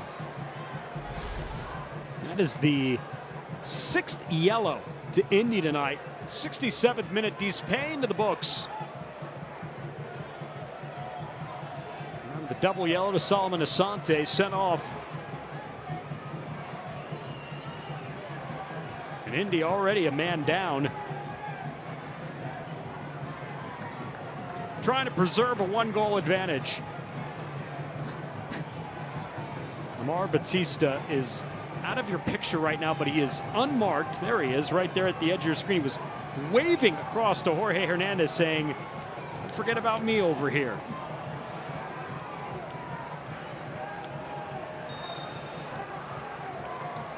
Hernandez. And it is in the direction of Batista, although it never comes through to him cleanly. And we'll go back to Tim Trilk. What a ball in. Unlucky they couldn't get on the end of it. Only minutes to go. They've got to capitalize on moments like that. They're up a guy. I think now is when they have to have that heart-to-heart with themselves of what kind of energy are we going to carry into the playoffs. And in this case, they need to be leaving everything on the field. That's a much better energy than we saw in the first half as they look for that equalizer. And it looks like Azakar and Zuhir will be the final substitutes for San Antonio. Obviously, they're going to get about 20-plus minutes. So Alan Marcina emptying the book. Oh, what a save by Trilk as he robs Shannon Gomez.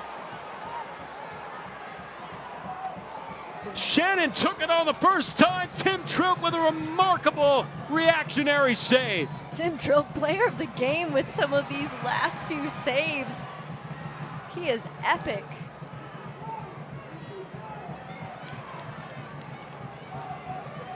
This could have, San Antonio very easily could have been up by now if it weren't for Tim Trilk back there. Patino. And Steve Pay will head that back to Trilk. We'll take a look at this again.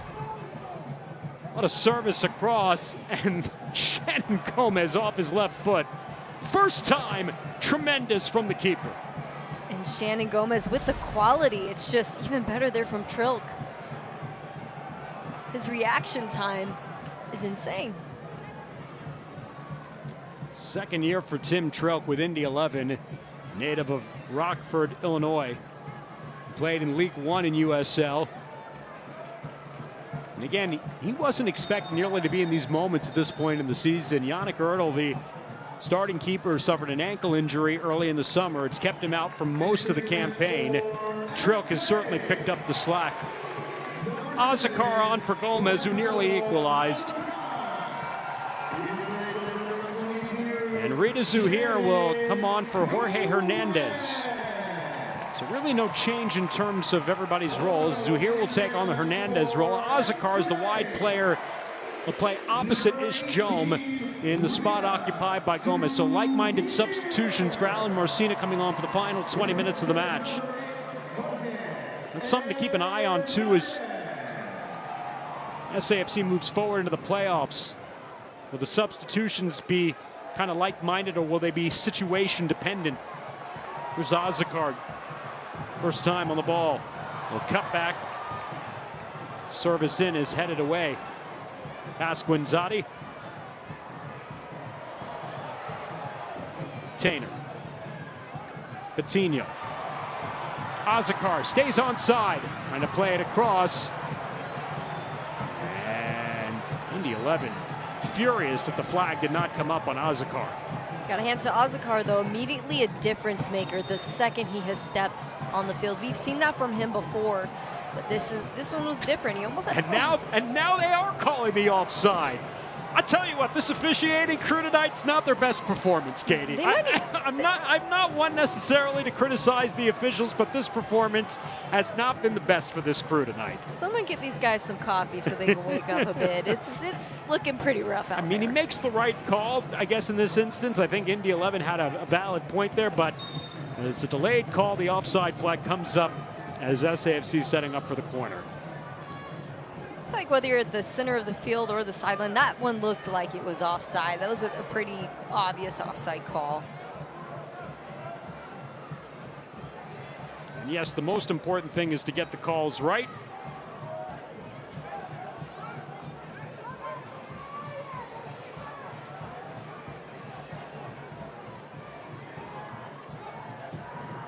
Dambrot. And Dambrot didn't keep it in play. So again, SAFC up a man, down a goal. Off of Robledo. Azakar, nicely done to keep that in play. Off the back heel, though, of Patino. Switch the play, Douglas Martinez. Trying to stretch out San Antonio FC, who's been upfield majority of the second half. And Indy 11 will earn the throw.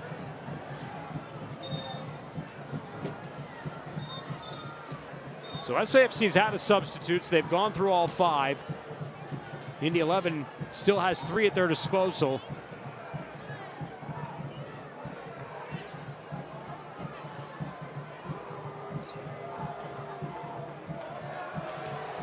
Ref handing Lamar Batista for time wasting, was holding on to the ball there instead of handing it over. Trying to give his guys time to set up, but yellow nonetheless. So Batista was one of those players who, with another yellow, would have had more of a regular season, received a 2-match suspension. He will now just receive a fine instead of a suspension. So the card accumulation, again, does not carry over into the playoffs.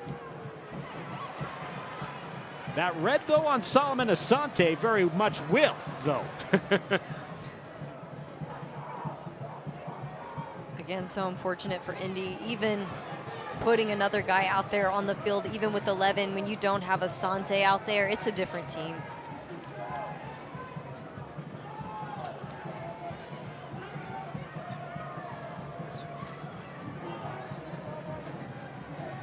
Into the 75th minute, and as mentioned, this is where, when Indy 11 has had the lead 11 times this year, 10-0-1, they have not tasted defeat. But again, different scenario, playing a man down. Can San Antonio FC capitalize? It's a good run from Nathan. Good recovery there from Robledo, getting back. Will concede the corner. I mean, we're seeing some good stuff here from SAFC, despite that compactness on defense. They're being patient. They're finding the seams. They're not just forcing it in off a cross, which is always good to see from a team. You feel it's coming in just moments. Zuhair on the corner and headed away. Corey Hayes back over the top. Tim Trilk. He's got Douglas Martinez driving out. He's got Marsman pushing back. Martinez against Ja'Cory Hayes is everybody on the back line hustling back. Martinez went to ground, no foul called. San Antonio FC in possession. And now the play will be stopped.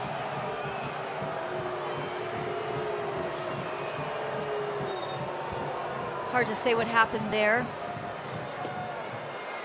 Is it another time-wasting situation, or let's see. It was definitely a foul. Yeah. It was definitely a foul that should have been called.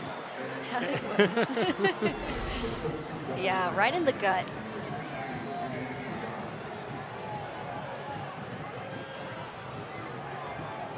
A couple more substitutes. Ben Reveno will come on. Jonas Badati is out, and Stefano Pino also going to come on here. Tim Trilk, phenomenal in this second half, even conceding a couple of goals, but he's made some tremendous stops. I mean, you can see it in real time where maybe he reads it slower, but it's like his body moves fast enough to make up for it, and just great work there. Last one there on Shannon Gomez, and somewhat makes up for probably the one that he wants to have back, which was the second goal, where Hernandez delivered a low ball that Trilk just muffed on the handle of it, dropped it right to Taniel Luashe. He was there to put the rebound home. It's made it a one-goal match to this point. Douglas Martinez getting some more attention. And is this substitute for Martinez is the question.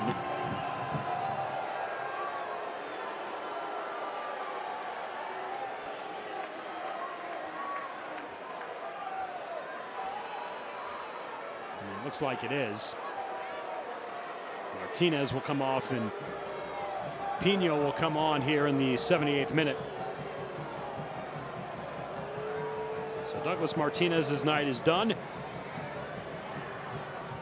And Stefano Pino, former member of Austin Bold, will make his 18th appearance of the season. Former two-time Golden Boot winner in the North American Soccer League, native of Brazil. Slowly losing their attack one by one. Let's see how things change here with him in the mix. Luashe off the crossbar. Oh, inches away. Tim Trilk, they say, got a piece of it. The corner to San Antonio will be their 10th of the night. We have to look back at this. I mean, talk about a banger of a shot. Again, he finds the open seams. You can't give him even a half step of space, and bam, it hits the post. Tim Trilk definitely did not get a piece of it. Obviously, they say that the defender in front of Taniel Luashe, he got a piece of it. Meanwhile, here's the corner. That's down in front of Trilk and cleared away from harm's way by Dispay.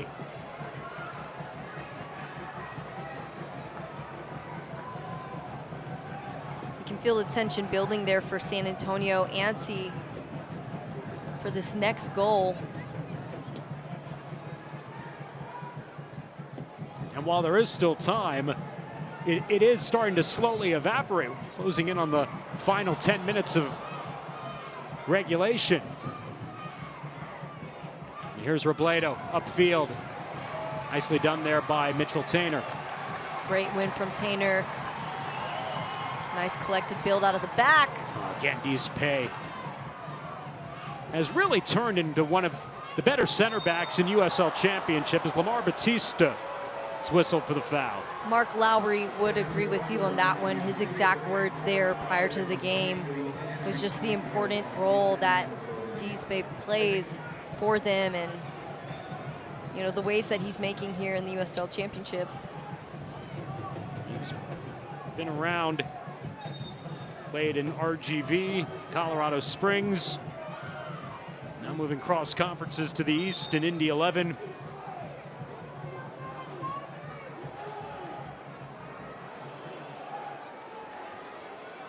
He's got a goal tonight, and that's the difference in this match. Dispay's goal in the 53rd minute, Indy's third of the evening. And Dispay now with the ball, turning it out wide. Guenzati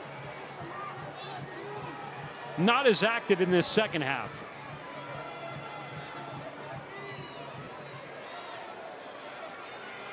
Hard when you lose guys like Asante, who were key playmakers. He's kind of the glue there up top.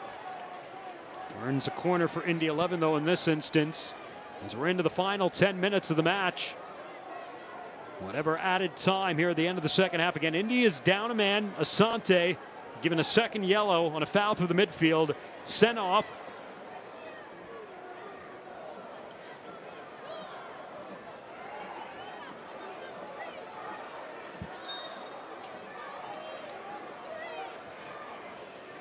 And the service headed out by Batista. Flipped along back in. Pino trying to collapse. Will get to the ball. He's brushed off by Batista. Are they calling Pino for the foul?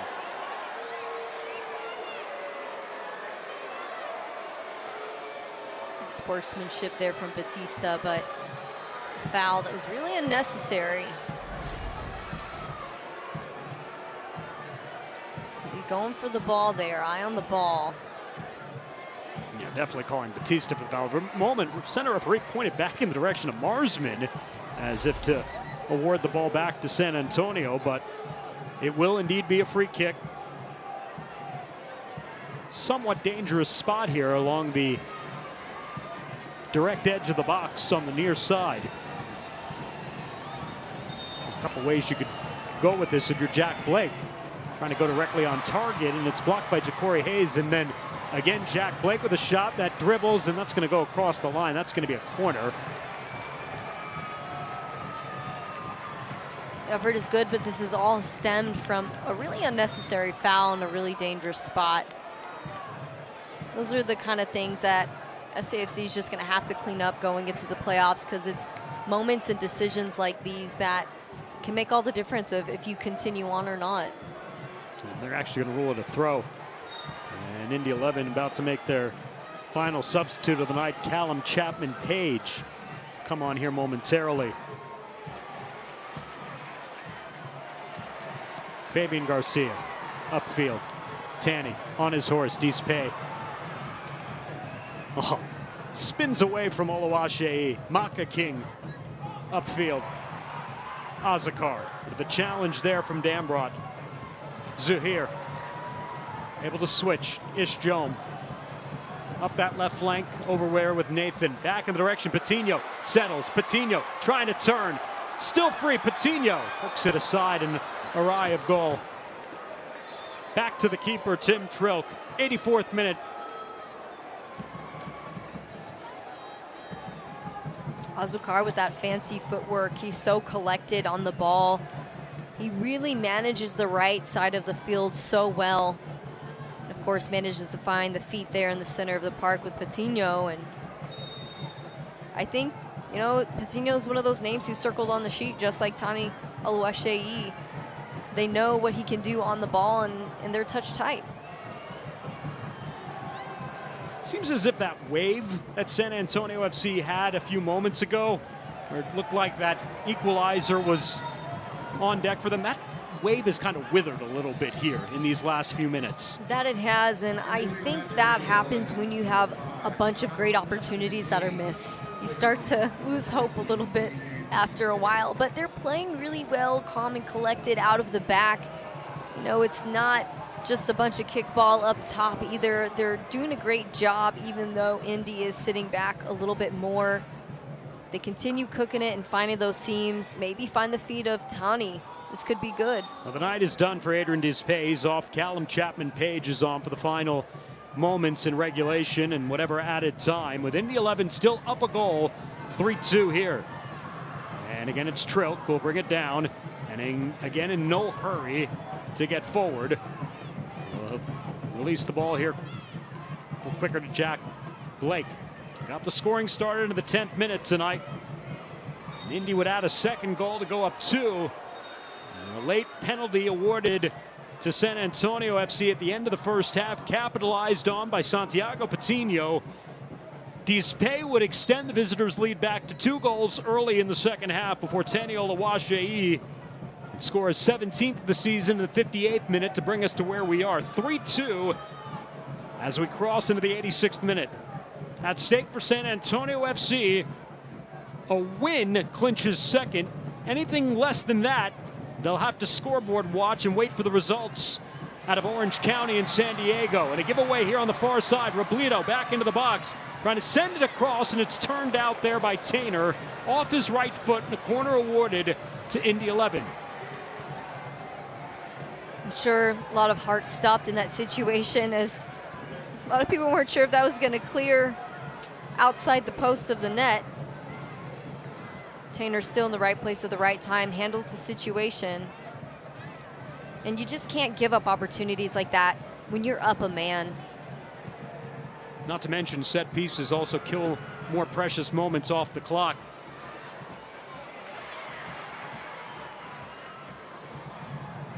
Blake trying to serve it back in. Garcia playing it out. Jome.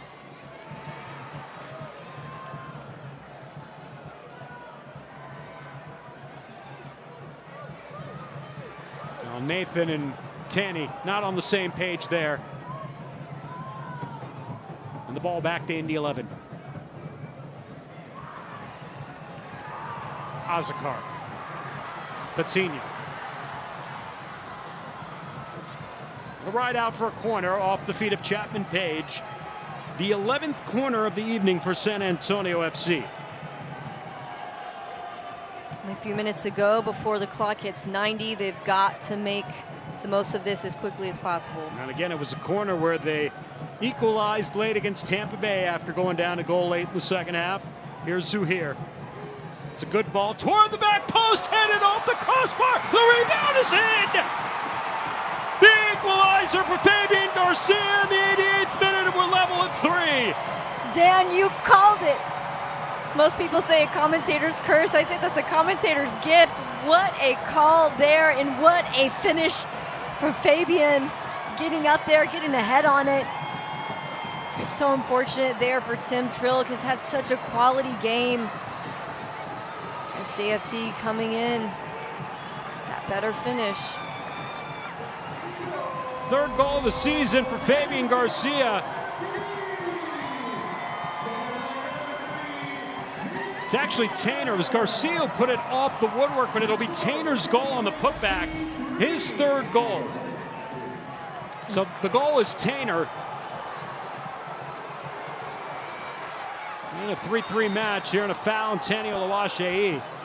And that seems to be the name of the game tonight here for SAFC, just following up with sheer passion, physicality there in the attacking third. This is second goal now that's been off of a deflection. That's San Antonio FC's 12th goal off set piece this season. Have a look back here. Better look at Tainer finishing this one off.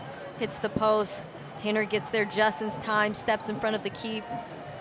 Excuse me, in front of the defender.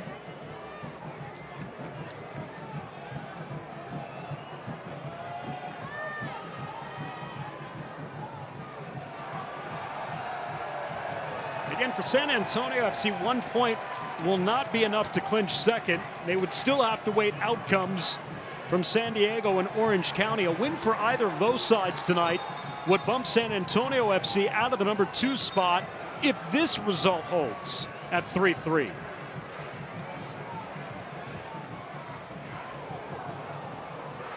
Robledo. Guenzati is over there on the right flank. Will get the service. Driving in on Batista. Well, heavy on the touch, allows Batista to come back and play the ball, though he gives it away back to Robledo. Robledo pressured all over the place. Mark Lowry was looking for a call, and now Guenzati loses possession of the ball. We'll see how much added time we get on here at the end of the second half. It is off of the defender. It'll go back to San Antonio FC.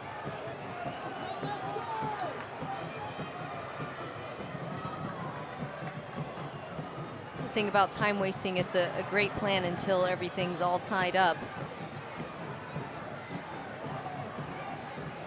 5 minutes added time at the end of the second half.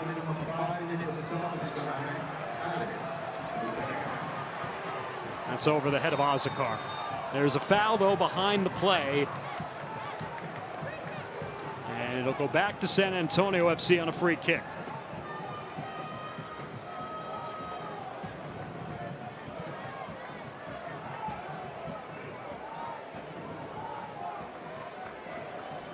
Boy, there have been some wild, wild moments this season at Toyota Field, and this one just adds another to the books, and there will be at least one more home match.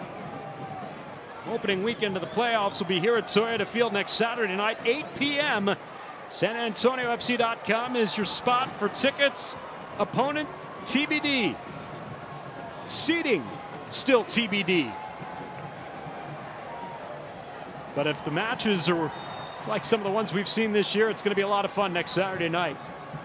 This is right into the midst of Trilk on the service from Zuhair. Trilk not taking any chances there and collecting that one. At this point for Indy, walking away for a tie isn't a bad situation to be in. Yeah, they'd be fine with that, a man down. And they cannot secure a home playoff spot at this point anyway. It's for them more of whether they finish 5th, 6th, and getting a matchup of whether they would see Charleston Battery in the opening round or whether they would end up seeing Memphis in the opening round. And ironically, they're the only team in the Eastern Conference that went unbeaten against the top 3 seeds in the Eastern Conference this year. That would be Pittsburgh, Tampa Bay, and Charleston Battery. Right, as a team that's been as consistent as they are, they do play up in those moments. Doesn't surprise me that they came out with that same kind of mentality against a team like SAFC. Yeah, maybe they're not leading the West, but hey, they're second, and they bring that intensity and that physicality that you really can't take lightly, especially from the first whistle, and they didn't. They were playing such a quality match in that first half, even in the second half. Losing Asante just really took the wind out of their sails. And then you take Martinez off with an injury. Again, just losing that attack one by one. Hard for Quinzati to really handle things all on his own. Asante, that glue, that piece that connects the team together. Just to update here around the rest of the West, how about El Paso? Opening minutes, they score twice on the road in Oakland, have a 2-0 lead. Game still in the opening minutes there. And Orange County and Monterey Bay 0-0. San Diego and Las Vegas just about to kick at Cashman Field. And if El Paso wins, they'll lock up the 8th and final playoff spot, and they would finish 7th in the Western Conference. A possible first-round playoff opponent for San Antonio. The range of opponents for SAFC right now appear to be Colorado Springs, Phoenix, El Paso, and New Mexico. I think that says so much about this league, knowing the options and how many different teams it could be. It's really a close call. Not really any team going ahead of the curve here this season. Coach Lowry attributes that to the MLS2 teams dropping out. He felt like those were some easy wins, able to take advantage of, and since they've left the league, it's been a little different. Good footwork from Ja'Cory Hayes in the final minute of stoppage time here. Tanya Lawashe a little bit heavy on that touch. He left it out in front of him, and it was able to be defended away. Robledo then puts it off of Tainer. That's going to be a throw to Indy 11 here in the final moments, and it looks like this match is going to end level 3-3 here, unless SAFC can find something here in the dying seconds, which again would leave things still up for grabs in terms of the finishing spots for San Antonio. That'll get past Ish Jome and come all the way down. Marsman.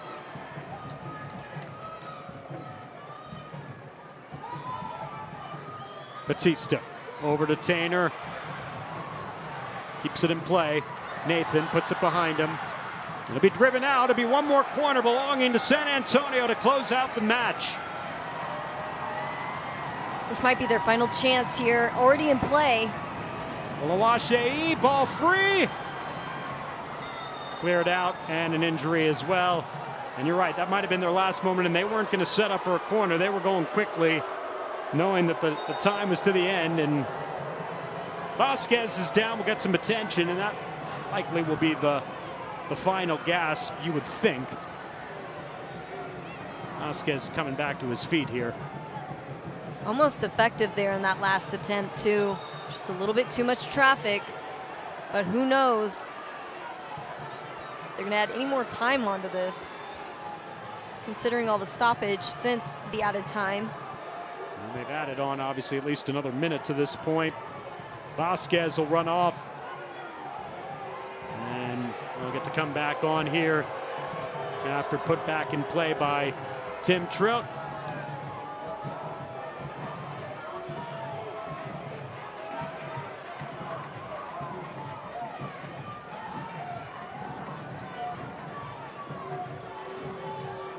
And again, the cardiac kids for San Antonio FC are on the verge of stealing yet another point when they look to be at their worst.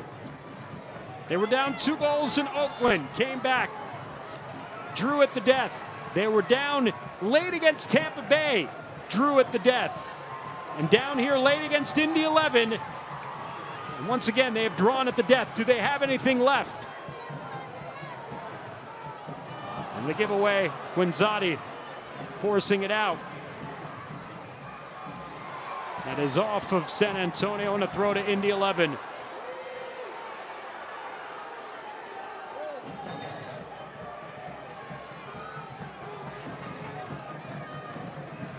And if it is a draw, it'll be 7 draws in the last 10 matches for San Antonio FC heading into the playoffs.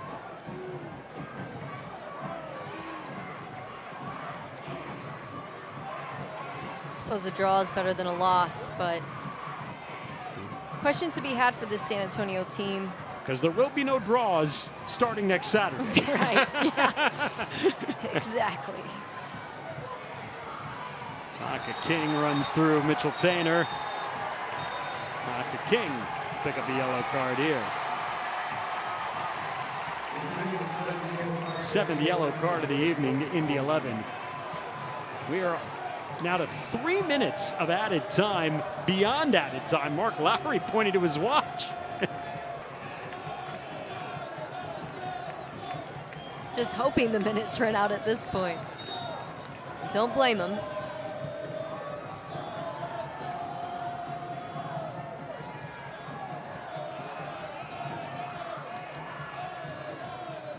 Tainer. He's got potentially one last goal. Here's Zuhair. Across. Headed. Free. In the box. Foul. Foul on San Antonio. There's a hand in the box there, is what it looked like. Up here in the box. Would have loved to see Zuhair take that one on frame rather than backside. And you would think that's got to be it. Has to be. They've nearly doubled the added time to this point.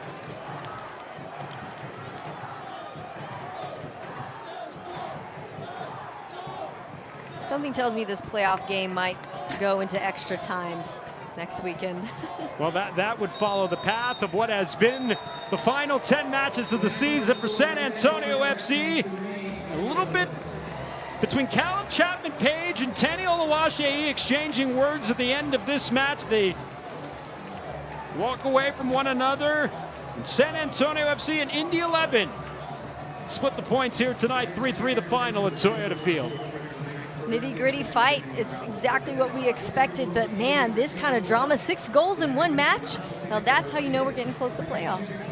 Just what we've come to expect at Toyota Field. Wild finishes and a never say die attitude from the San Antonio FC squad, who once again is able to come up with something when it didn't look good. Tickets available, sanantoniofc.com. The home playoff match as the playoffs begin next Saturday night here at Toyota Field. 8 o'clock kick.